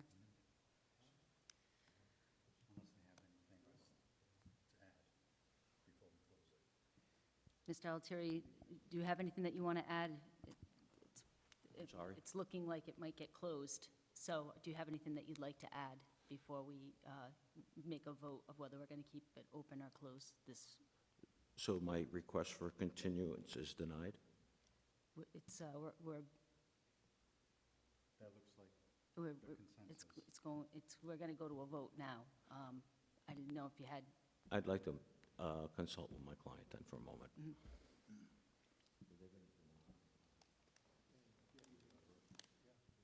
Madam Chair, I'll also just make the board aware that planning staff and our accredited planner has not had time to review this report. It was provided to staff this morning, so there is no formal comment from staff on this report and whether or not the information appears to be accurate. so I think that's really good, and I think we also haven't had our solicitor weigh in on what was heard today, so maybe taking some time is a good idea. And the request doesn't have to be to April. You can also look at March if that's what the board's comfortable.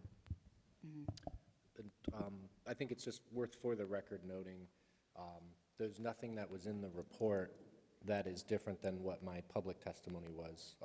I understand that the report is 8 or 9 pages, but everything, the content of that report is completely consistent with the content of my verbal testimony tonight. But I understand the point you're making, but we tried to keep it very straightforward.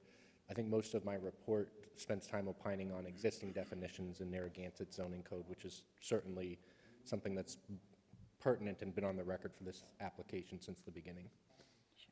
All right, thank you. There's a lot of moving parts to this. Yeah, I requested a continuance, and they denied that.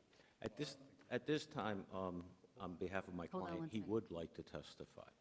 Yeah, Joe, I'm not participating in this, but just procedurally, I think you have to have a motion to either grant his continuance or deny the continuance. All right, We need closure on that, excuse the pun, and a formality on the issue. So I know there's been discussion amongst the board, we could have a vote. Somebody wants to make a motion either to grant or deny the request for a continuance. And you know what, it's because Mr. Altieri is going to say that if you are going to deny the continuance, he wants his client to testify. So I'd encourage further discussion by the board so that we can give one side or the other notice as to whether or not you're going to close it. So if we could form, I suggest a straw poll, if you would, as to know, it seemed as though the board was going to deny the request. We may be going in the other direction now. So I have a question. So the Sure. planning department review of this report, will they come back to us with additional information or their opinion of the report? Yes, there would likely be some form of memorandum that would be associated with it. Okay. So I would like to wait because I'd like to see what our planning department has to say about this report. That's my opinion. okay, so we would then be taking a vote to continue this, to not make a decision tonight and continue. If this is what's holding the board up, we're happy to revoke the report and just rely on Mr. McLean's testimony. I think it's a little bit more than that because there's a lot of moving parts within this. And it might not seem that way for you, but, I know for me, when I read through this and then hearing everything, I would like more time, but I'm asking the board, how they feel and how they would like to vote, whether they would like to continue and have staff have time to digest everything. To me, it doesn't matter testimony or report. I mean, I'm sure the testimony is what's in the report. I just would like to have the opinion of the planning department. I didn't realize that the planning department would review this and give feedback to us. So now knowing that, I would prefer to wait, have that information before I make a decision. So that's why I would support continuing it for that reason. Okay. Is there a motion? I'm sorry, can I interrupt? I just need advice on what motion I'm taking and not taking. I believe it's a motion to either grant or deny Mr. Altieri's motion for a continuance. that's the motion we're at now? Yes. Thank you.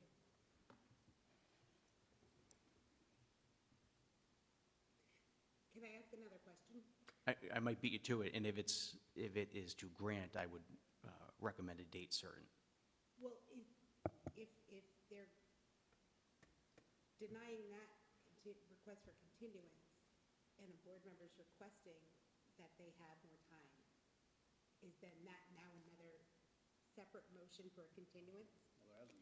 We haven't had, Okay. Sorry.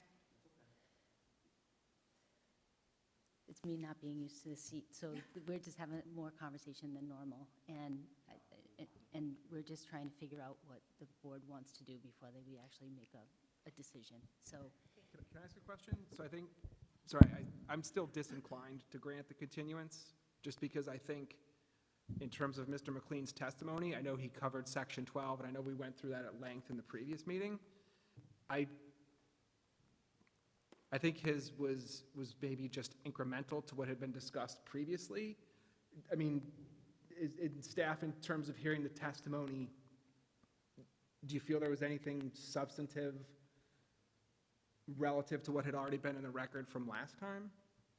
Not to put you on the spot, sorry, but. Like I had mentioned, I'm not an officially Right, an accredited planner, so our accredited planner, who Right. would provide her expert testimony, has not reviewed this report. I have reviewed this report, and I mean, I have no opinion to it at this moment, given that I haven't spoken with the planning director about it. She has not been able to review this.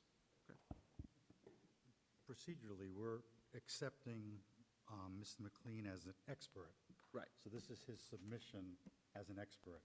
We can take that into account as part of our consideration, or we could not take it into the consideration. So, I mean, that's how I'm viewing this.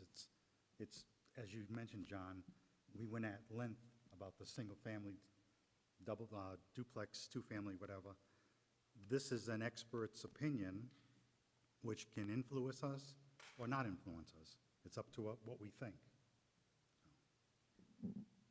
I would also like to say that different experts can have different opinions. And so I think nobody was prepared to get extra information than what we had in our packet. So I think erring on the side of caution and giving time to the planning staff to review, and also giving time for the neighbors to have time, because they might have been able to see this, but then they didn't know that maybe they could have had their own expert come.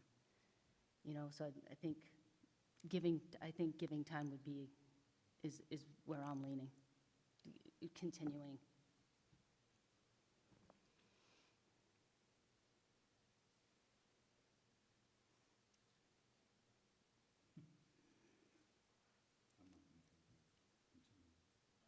Nor I. I just said I'm not in favor of continuance. Can I make a motion as the chairman or not? I'll just jump in. Mr. Altieri, I don't know if the vote is going to go your way. I know you mentioned your client may testify. You may want to take the opportunity now to have him testify so that you're not foreclosed by a vote that may not go your way.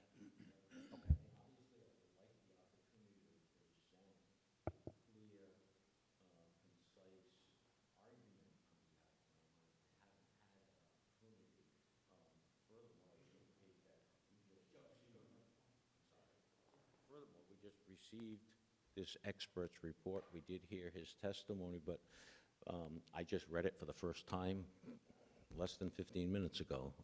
And I don't think that's quite fair for the opponents to this.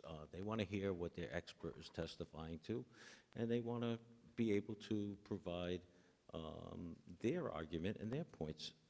But if you see fit to allow us to do that today, I will certainly allow Mr. Coletti to testify, and I'd like for him to testify. It may be a little bit disjointed, it may not be as planned as I would have liked, but needless to say, it is testimony.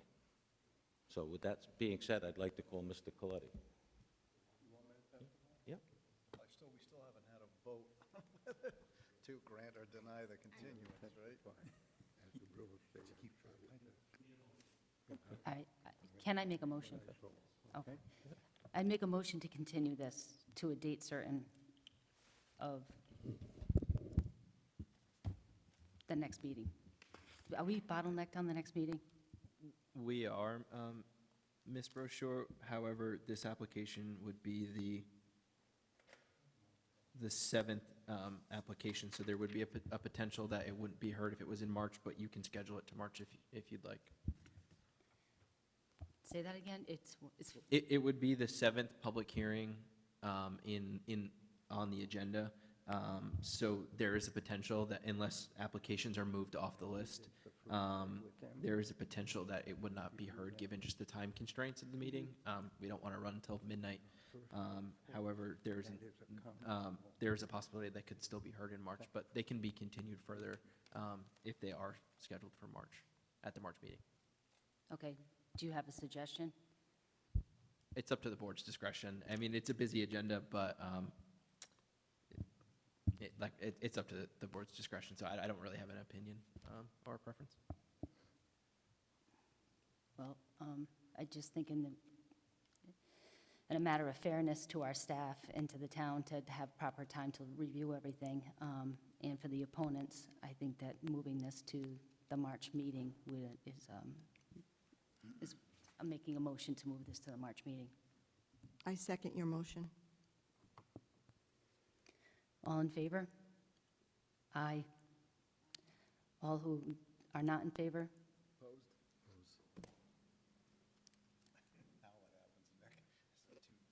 The continuance isn't granted. They're Exactly. The voting. motion for continuance is not granted. We're still in an open public hearing. They're voting. Mr. Altieri, I understand, wants his client to testify.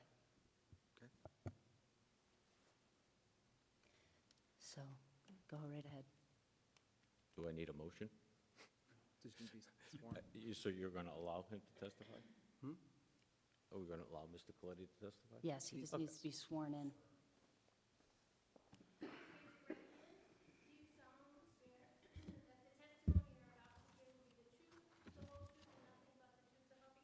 Absolutely.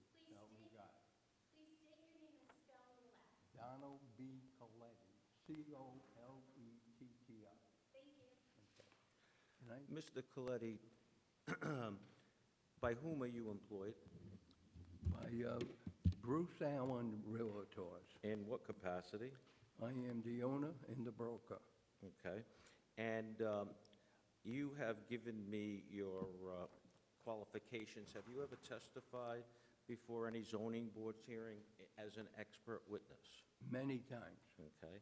And how long have you been involved in the real estate business? 52 years. Can you tell us, well, let me ask the board, will you accept Mr. Coletti as an expert witness, and I will provide you with his qualifications? I think we heard this last time. I'm fine with that. Can a butter be an expert witness? I'm just curious, maybe some more background. I don't know what his qualifications are. Thank you.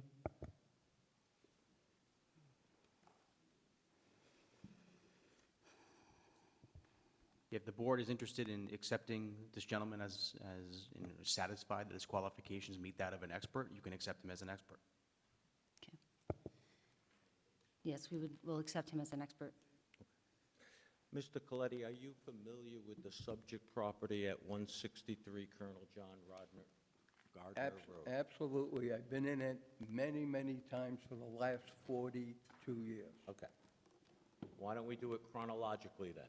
Okay. Okay? How did you come to be inside the building 42 years ago? When the original owner took out a building permit to build the property, I lived directly across the street. Been in the house, if not 100 times, 110 times. Do you know who the original owner was? Frank Carenti. Okay. And were you familiar with the makeup or the type of house it was? Absolutely. And in your professional opinion, what was it? It was a one-family. It is still a one-family with the first floor only. What do you mean by that? First, the basement was 100% not finished except for a laundry room until the Robins bought the property. Okay. So from your initial involvement some 38, 40 years ago, is it your testimony that the downstairs was never used as an occupancy until the time of the present owners? Absolutely. There were no studs, there was nothing downstairs except for the laundry room, which was separate from the unfinished basement. How did you get in the house? Because of the original owners, the second owners, the third owners. Were you friendly with all of them? And I sold the house at the beginning As a real estate agent? as a real estate agent. Can you testify as to the condition of the property when it was sold to the present owners of Mr. Robbins? Well, I can testify to that. I've been here before. I gave them a letter that they took from the original agent that just sold it to the present owners, where she specified exactly what I said. Basement was 99% unfinished, except for the laundry room. There were no studs up other than the one supporting the laundry room. Now, have you seen a change since the Robbins have owned that property? Not inside. I seen the outside where they installed 3 windows. Okay. What other changes have you seen? A multitude of cars. If I can, Did that necessitate the changing of a driveway also? yes, it did.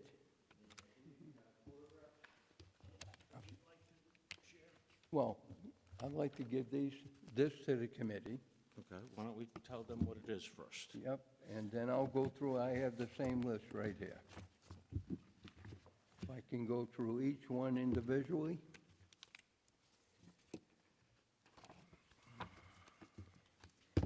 Back in June of '24, the present owners advertised this property themselves, okay, as a Salty Beach Breeze in Bonnet. It sleeps 12 people. This is their advertisement. Sleeps 12 people, 3 full bathrooms, 2 kitchens. 6 bedrooms. 6 bedrooms they advertised it as for a year and a half and rented it out that way.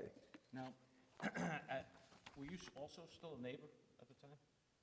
You also still a neighbor? Oh, yeah, I still live there, yes. And you're familiar with the comings and goings and the cars that are parked in the driveway and things of that nature? Yes, sir. Okay. You have something that you wish to present to the board about the advertisement? All these. Those are all for them. They can look, and I'll go through each one of them. All right, so They're this, all dated. you're referring to The ads. dated advertisements, June 23rd, 2024. 24, 23, they advertised too. Okay. It seems that you have an extensive list. Hold on.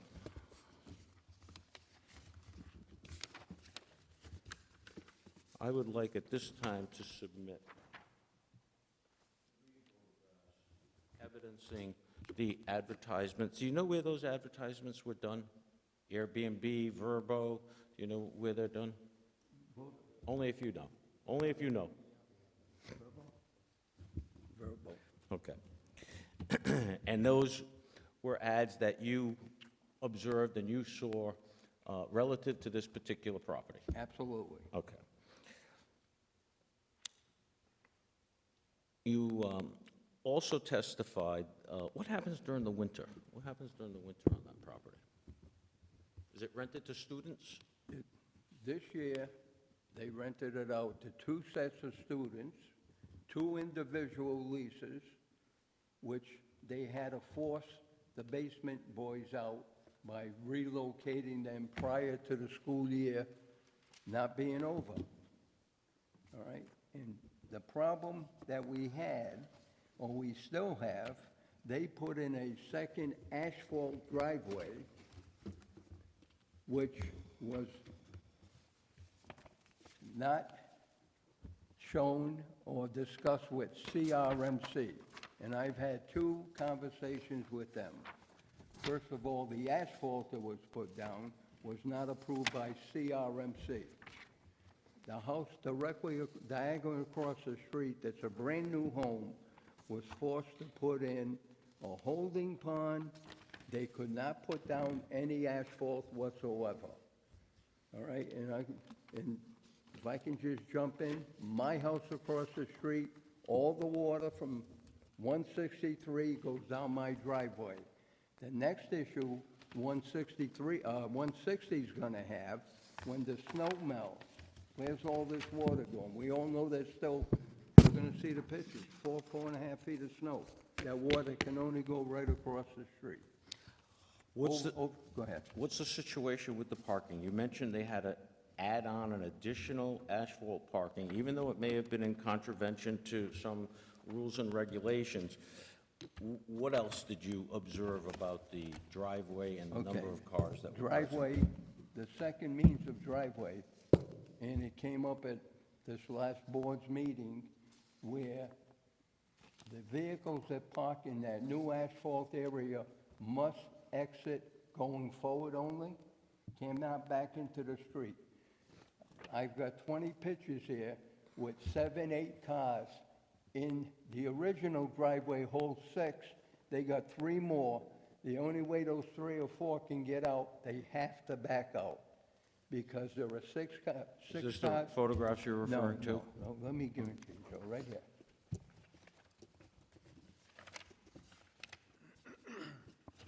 I thought these were them, because I cut them out. Those are different. Okay. Here you go. All right. These 3 will show you, there's 5 to 6 cars in the original driveway, and all the pictures are dated on top. And there are 2 or 3 in the second driveway, and there's actually 1 car on the grass lawn. They have to back out. I'm going to reference this particular photograph. Is that what you're referring to? This is another one. This one here, and it's in your packet. This car was parked in the street for an hour and a half, okay? Is there parking allowed in the street? No in Bonnet parking's Shores? allowed in Bonnet Shores in the street at all. There are no sidewalks. As a result of this car being parked in the street, what did you observe that day in September of 2023? Okay. One day, there was a couple walking up the street, 2 children on their bicycles, could not get by that vehicle, had to walk in the center of the street, and there was a car coming the opposite way. So in that day, if you look at the pictures, there's got to be 9 cars in that driveway. They did it continuously. Can I talk about the basement? Go right ahead. Okay.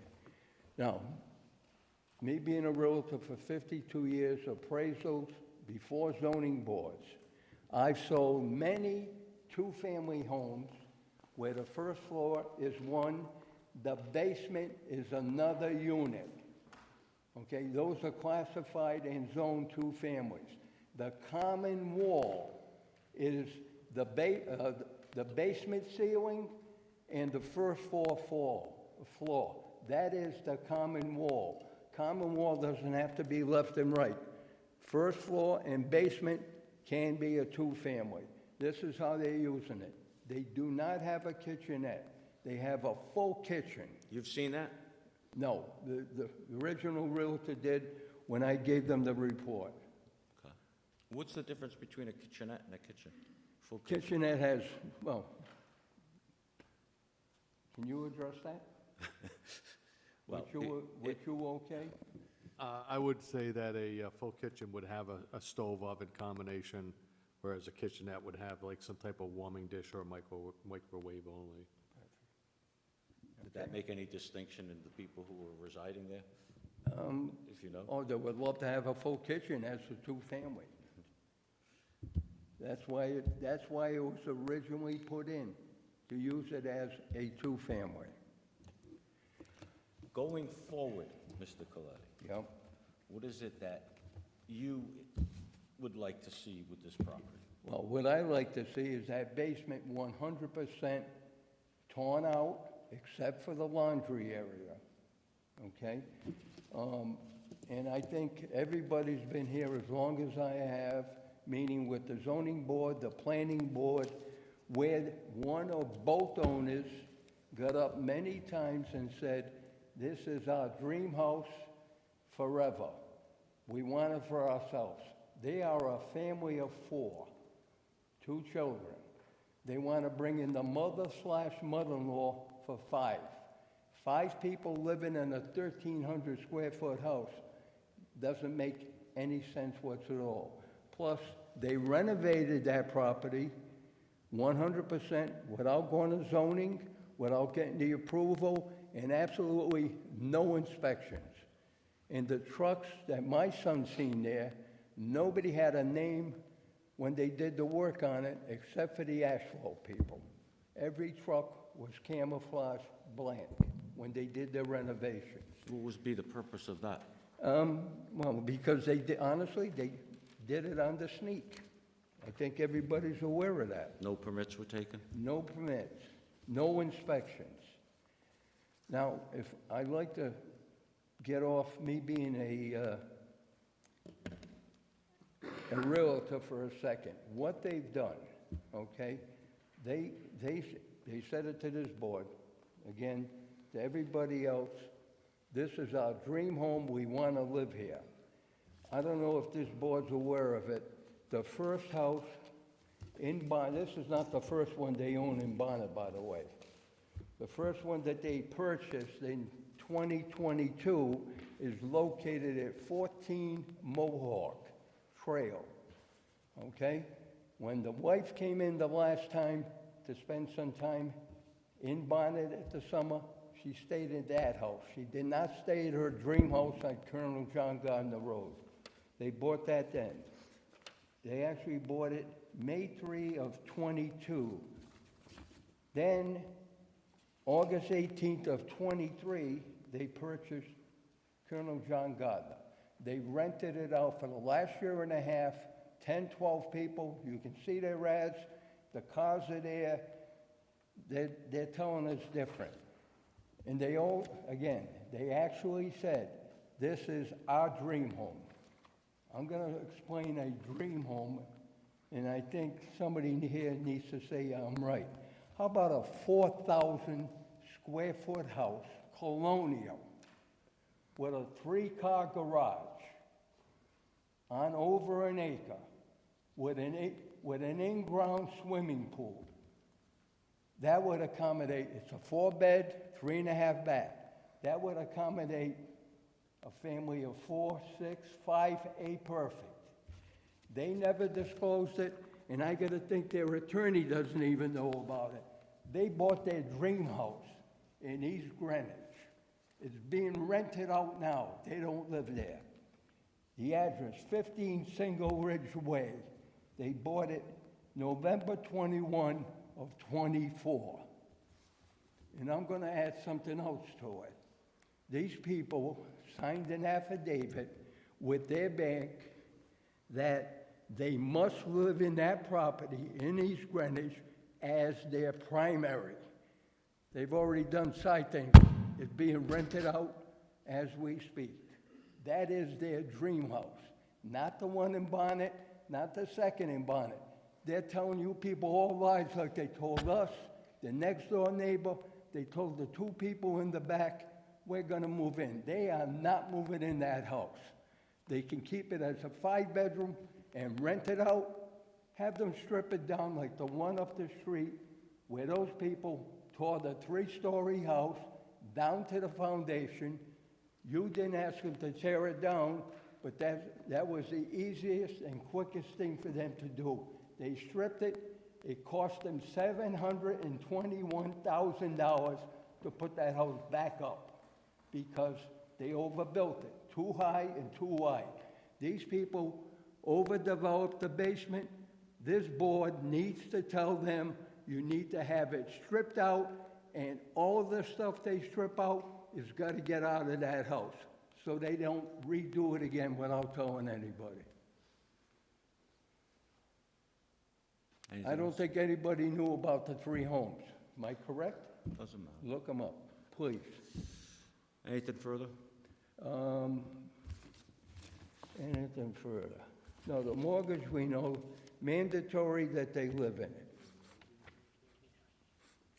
And I understand there was a letter from a homeowner that lives within the 200-foot radius. was that given to the board? This is last week or the week before? Who would that have been from? It came from Robert Marcello. Do you have that, a copy of that? I letter? have a copy of it. If Have this you- board does not have it, it Have you was been definitely brought authorized? in. huh? Have you been authorized to disseminate that letter? I've been authorized. Number one, my future son-in-law, him and my daughter live at 156. He is a builder. He showed up at, I think, at your office. I could be wrong, but he dropped it off somewhere. All right, would you like Well, it we- made part of yes. the record? Please, make it part of the record. And then we had a state trooper that the other attorney showed up with a letter, and the state trooper said, an ex-state trooper, who said, every time I go by the house, there's never any cars there. Number one, that letter couldn't be used because it was only hearsay, he was not here. So I presume that letter was not used by this board. It was turned into you by the attorney at the last meeting, okay? If you look at the pictures, that attorney was looking at the wrong house, or he drove the other way. There's nothing but cars there every single day, and every picture is dated. Please, take a look at it, and I wish this board would make the decision where they're gonna have the owners strip the house down because it is not their life-living house. They are not living there. They're going to East Greenwich. They don't like Narragansett for year-round. So we need to look at that, and please address it. Thank you for your time. Any questions? No, thank you very much. Thank you. Don't go anywhere. Get him back up here, please. Yep. He wants to ask you some questions. As the board will take note, since Mr. Glenn. One thing you need to do, you can't turn around, I can't hear you. Mr. Ardente, can you please ask your questions through the microphone so people Sure. can hear? Thank you. What the board will note is that since Mr. Coletti has offered himself and been accepted as an expert, he's subject to cross-examination at this point in time. So, Mr. Coletti, I have a few questions for you. Go ahead. What's your home address? My home address now, Yeah. 314 Norwood Avenue in Cranston. And do you own any property in Bonnet Shores? No, I don't. Oh, okay. I just deeded it over to my son. I have a life estate in it. And what property is that? 160 Colonel John Gardner Road, directly across the street from 163 Colonel John Gardner Road. They're both in Bonnet Shores. How far would you say that that is from the property? How far would you say your property is from? 15 feet, directly across the street. All right, Mr. Coletti, were you present at the November 18th Planning Board meeting on this matter? Yes, sir. Okay. And were you accepted as an expert at that meeting? No, I didn't turn myself in as an expert. So were you offered as an expert? You weren't offered as an expert, is that what you're saying? I never addressed it. Now, did you provide testimony at that meeting? I did. Okay, and As- in what capacity did you provide testimony? As a neighbor who lived there for 42 years, and I have a life estate in my house. Understood, great. Okay, were you present at the prior zoning board meeting on this matter I was, in December? in December. And were you offered as an expert at that meeting as well? In December, isn't that the one you postponed? Well, I'm asking you. Did you provide testimony at the I first zoning board meeting? I got up and spoke on it. Yes, I did. So you provided testimony? Yeah. Okay. Were you offered as an expert? No, I got up there as a person that's concerned, that has a life estate in the house across the street, okay? So would you agree that you offered testimony as an abutter? As a what? As an abutter? Yeah, as an abutter. Okay. And at the, just so I can get it clear, at the planning board meeting and at the zoning board meeting, was your testimony to this project in opposition or support of this project?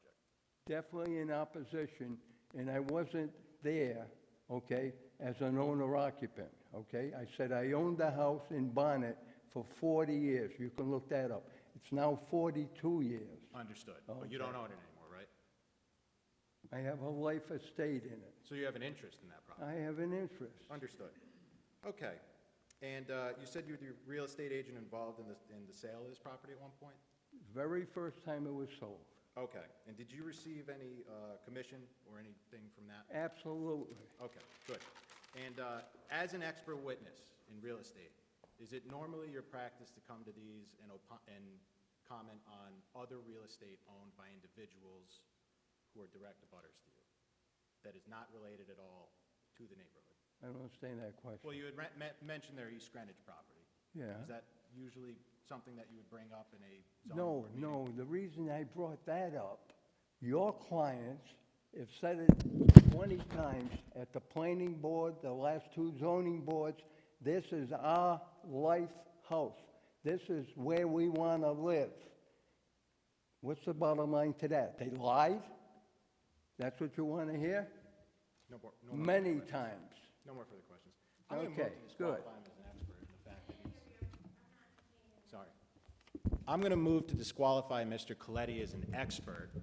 I'm happy if he wants to consent to convert his testimony to a butter testimony, more than happy to agree to that.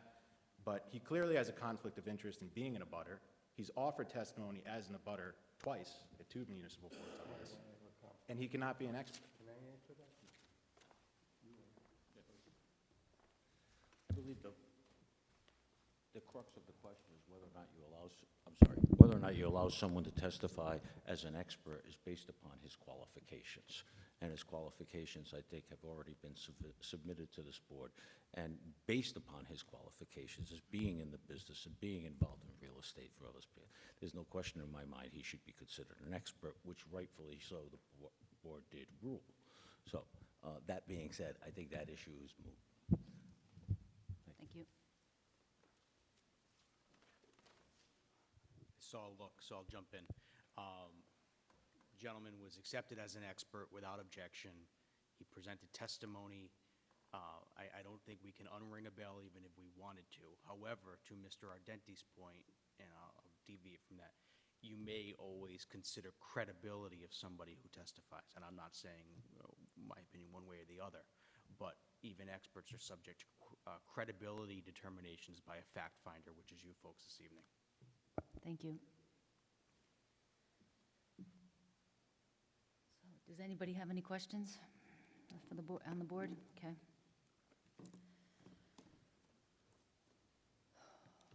So, at this point, I think we have to really dig down deep on what is our purpose here, and Do we want to close the public hearing at this point?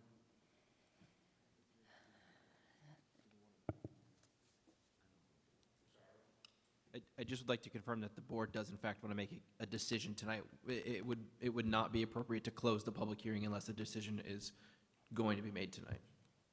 Right. So I think it comes down to whether they would like to take time and have staff review what has transpired and what has brought to attention tonight, or do they want to move forward tonight? Could I just get a qualification of what are we actually, I mean, the two things are like juggling balls as far as trying to figure out what we're actually listening to. Well, no, I'll meet your We're- question with a we're question. only- What two things? We're only ruling on the special use permit Yes, because it's greater than 4 bedrooms. correct. Okay, That is the only application only that's thing. before you this evening. okay. So if we close public comment, then the hearing is still open. If we, right? That's where we're getting into nuances, and I That's what we did the last time, was close Right, the and I- public. I don't love closing public comment. I either want to close a public hearing and proceed to a decision or not. Okay. So it would And be, you mentioned, I think you threw out there that maybe a board member or board members want to think about this. If that's the case, and the discussion that happens right in a few moments alludes to that, you would continue the matter with the public hearing still open to a date certain. If the group is ready to make a decision tonight, you'll close the public hearing, have a discussion, and a motion will be made in favor or against the application.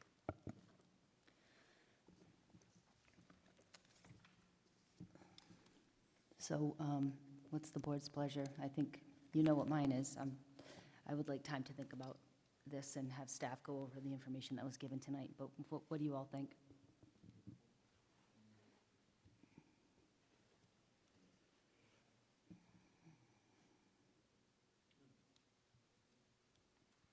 So I think that under 12.23, where I'm hung up is the permitted uses, right? And the definition of whether this is a single or a multifamily. So we received testimony from an expert witness indicating that it was a single family. We have his report.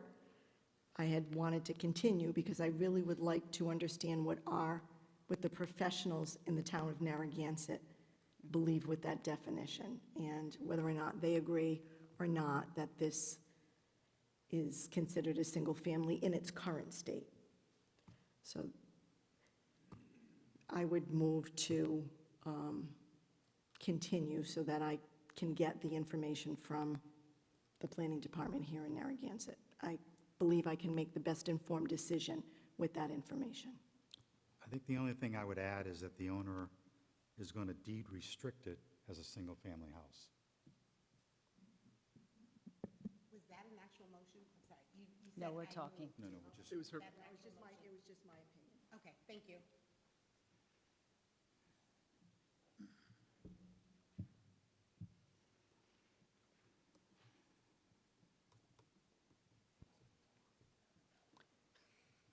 So is it definitive that there would be a deed restriction? Has that been determined?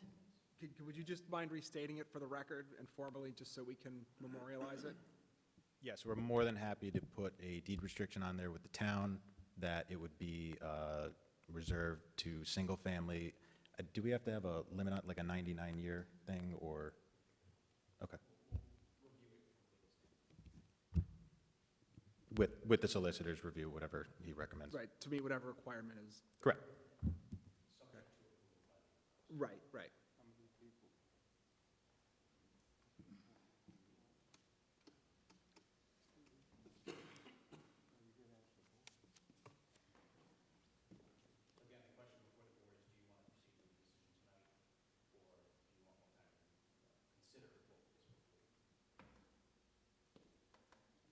What happens if it's a 2-2?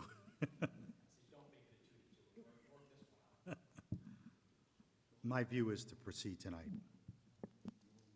I would agree with that in light of the commitment there to put the deed restriction on, subject to legal agreement. I think there's still too many things that need to be discussed with the planning department, and we haven't even gotten to the point of, they're asking about bedroom counts. So I think that there's a lot of layers to this, and I'm not so sure that I feel comfortable making a decision tonight. I thought we were at 5, based upon the information, 5 bedrooms. Is that correct? That's still a That's the- variance, because that's it's the request. 4 max. Right. Because they took out those dotted, or, yeah, the dotted lines, that's the old one, but yeah.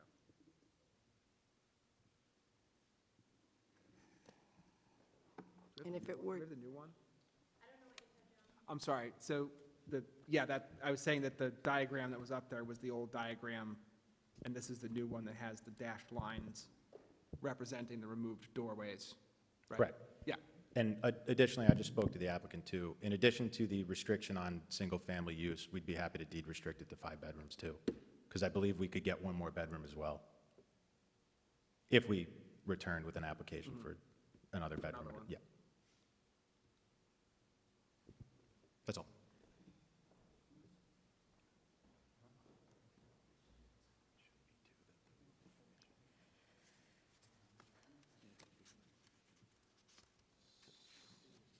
So is the way forward to make a motion to close public hearing? I would, it sounds like we're 2-2 right now. I would encourage the board to resolve this issue one way or the other, continuance or not, and that would be at least one board member making a concession. I don't want to reach an impasse on it. I think we can figure out the issue of a continuance. I know the 4 of you can. But we can't make that motion till we close public comment? Correct. I wouldn't want to close the public hearing Hearing. until we knew if we were continuing or not. Okay. I hear a number of proposals being talked about. I would just also request, can this board limit the number of people? And that's what I would also ask. You mean number of residents instead of number of bedrooms? it's different ordinance. Does it require 1 bedroom per person, Wayne? Unrelated? As of right now? Yeah. As of today? That is in the process of being changed. Right now, we have both an unrelated and a student ordinance. So the student ordinance is related to 1 per bedroom. Right now, it's a maximum of 3. It's probably going to go to 5. But when you're bringing families into it, it gets, like for a summer rental, it gets a little bit trickier as far as unrelated. You know, that doesn't apply when you have a group of family involved. So it's much more difficult for enforcement on like a summer rental as opposed to a student rental. I also think there's a lot of moving parts with knowing so much work has been completed without going by the rules. And I think it's a little difficult to rush into a decision. So were we able to take into consideration the existing code violations, the lack of permits in this decision? I think there's a strong argument you said that that could morph into certain credibility determinations, but no is my short answer to your question, because that's not what's before you. Right. Ironically, there's a notice of violation issued on that and that appeal coming before you, so there may be a time where that is litigated before you. But what is before you tonight is a special use permit, period.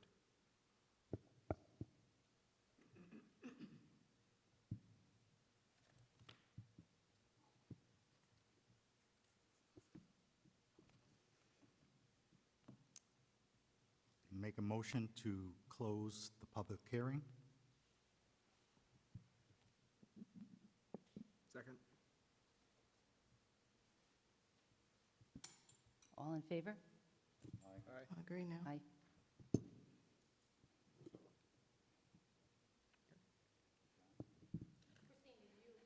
Yep. I'd like to make a motion to continue this to the March meeting. Uh-huh.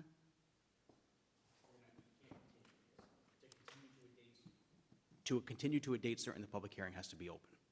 So to be clear, if we're continuing, I would have you make a motion to open the public hearing, because the one that we just closed, I thought we were going a different direction. I thought so too. I'm going in a different direction. Okay, so you're ready to make a decision tonight? I am. Okay. I made the motion with the intention to Make a decide today. Okay. Right. Then let's call it what it is. We have 3 people out of 4 who are willing to decide tonight. It looks like we're going to a decision tonight. A motion was just made to close the public hearing. It has been closed. We can now proceed to a motion on the application and discussion on that motion.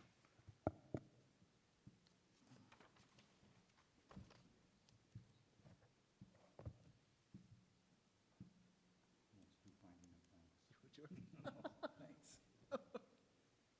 Make a motion for finding of facts. Reading for a special use permit for 163 Colonel John Gardner Road. As I read 12.23, number 1 is in compliance. Page 3628, the definition of a single-family house, we heard it last meeting, we heard it this meeting, plus the applicant has said he will deed restrict it to a single-family unit. Parking, I think, is required 1 per bedroom. There has been demonstrated that there's many more than 5 parking spots. The site plan complies with FAR. That's the only one I'm not sure about. Oh, that's for 2 homes and multiple structures, sorry. Landscaping, buffering, any hardscape issues. We're not here to decide a hardscape issue. We're simply here to decide the special use permit. So I believe those are my findings of facts. Mr. Trentissau, did you want to incorporate the components of the staff review? Sorry, did that last time too. From A through H? Yes. And did you also want to include the testimony that was provided by both the applicant and the abutters. Yes, I'd like to include the staff, A through H, as well as the applicant's attorney, and Mr. Coletti as well, and his attorney, their testimony. And I may have missed it. Could you just, could you just put on the record your findings of fact as it relates to the single-family issue? You may have said it, I missed it, we were conferring. The single-family issue was subject, the applicant has said he will deed it as a single-family house. Okay, so or that unit. satisfies you that that will be complied with. I just have you put on the record, there was an expert here to deal with that question alone. Subject to you reviewing obviously the deed restriction. Okay. Did you find, based on the expert testimony tonight, as well as the representation that it will be deed restricted, that it fulfills that requirement? Yes, based upon 2 meetings, the expert testimony, as well as the deed restriction. Okay, thank you. That's the finding of facts.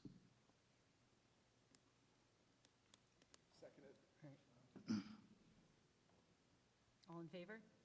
Aye. Aye. All ayes, finding of fact.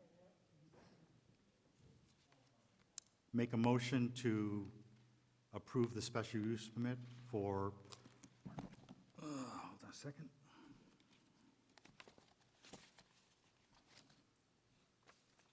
Plat Assessors, Plat N-S, Lot 251, 163 John Gardner, 163 Colonel John Gardner Road.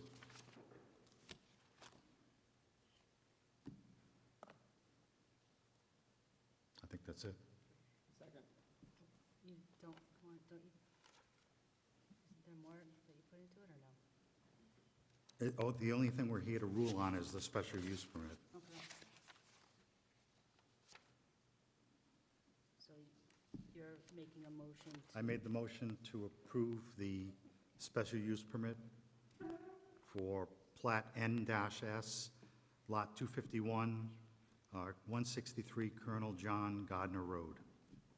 I would just suggest that we include in that motion the deed restriction as well. Subject to the deed restriction being agreed upon by our town solicitor as well as the attorney for the applicant. So that's And a the specific condition you're placing on your approval? Yes. Yeah, And that understood. deed restriction should be that it is not only to be maintained as a single-family home, but also not more than 5 bedrooms. Is that the understanding of the applicant as well? Wayne, did you say that you wanted that it should be part of a stipulation of the zoning approval, so then you have teeth in the zoning? Well, the motion you're making incorporates that, so Okay. that would satisfy that. Okay, yes. great, thank you. Mr. Trento, I would just like to clarify that you are making a motion to approve with the conditions as laid out in the staff review on page 4, 1 through 3, and adding an additional condition that the property be subject to a deed restriction to no more than 5 bedrooms and being maintained at a single-family dwelling. Yes, Ryan, I agree. Page 4. Subject to... Subject to page 4, 1 through 3. and subject to the assistant solicitor's... Attorneys review. Yeah. agreeing upon with our solicitor the deed restriction for a single-family dwelling. Perfect. Thank you. I second that motion. Sorry, I second that motion. All in favor? Aye. All opposed? Aye. Okay. So, we're done. All right, so we'd like to close the meeting. Adjourned? Okay, will you get back, yeah, you back in, Keith? You're back on All right, duty. good. You're back in the lineup. Are there any reports from staff or the solicitor that we need to consider? Staff has no reports. All right, is there a motion to adjourn this meeting? I'll make a motion to adjourn. Second? Is there a second?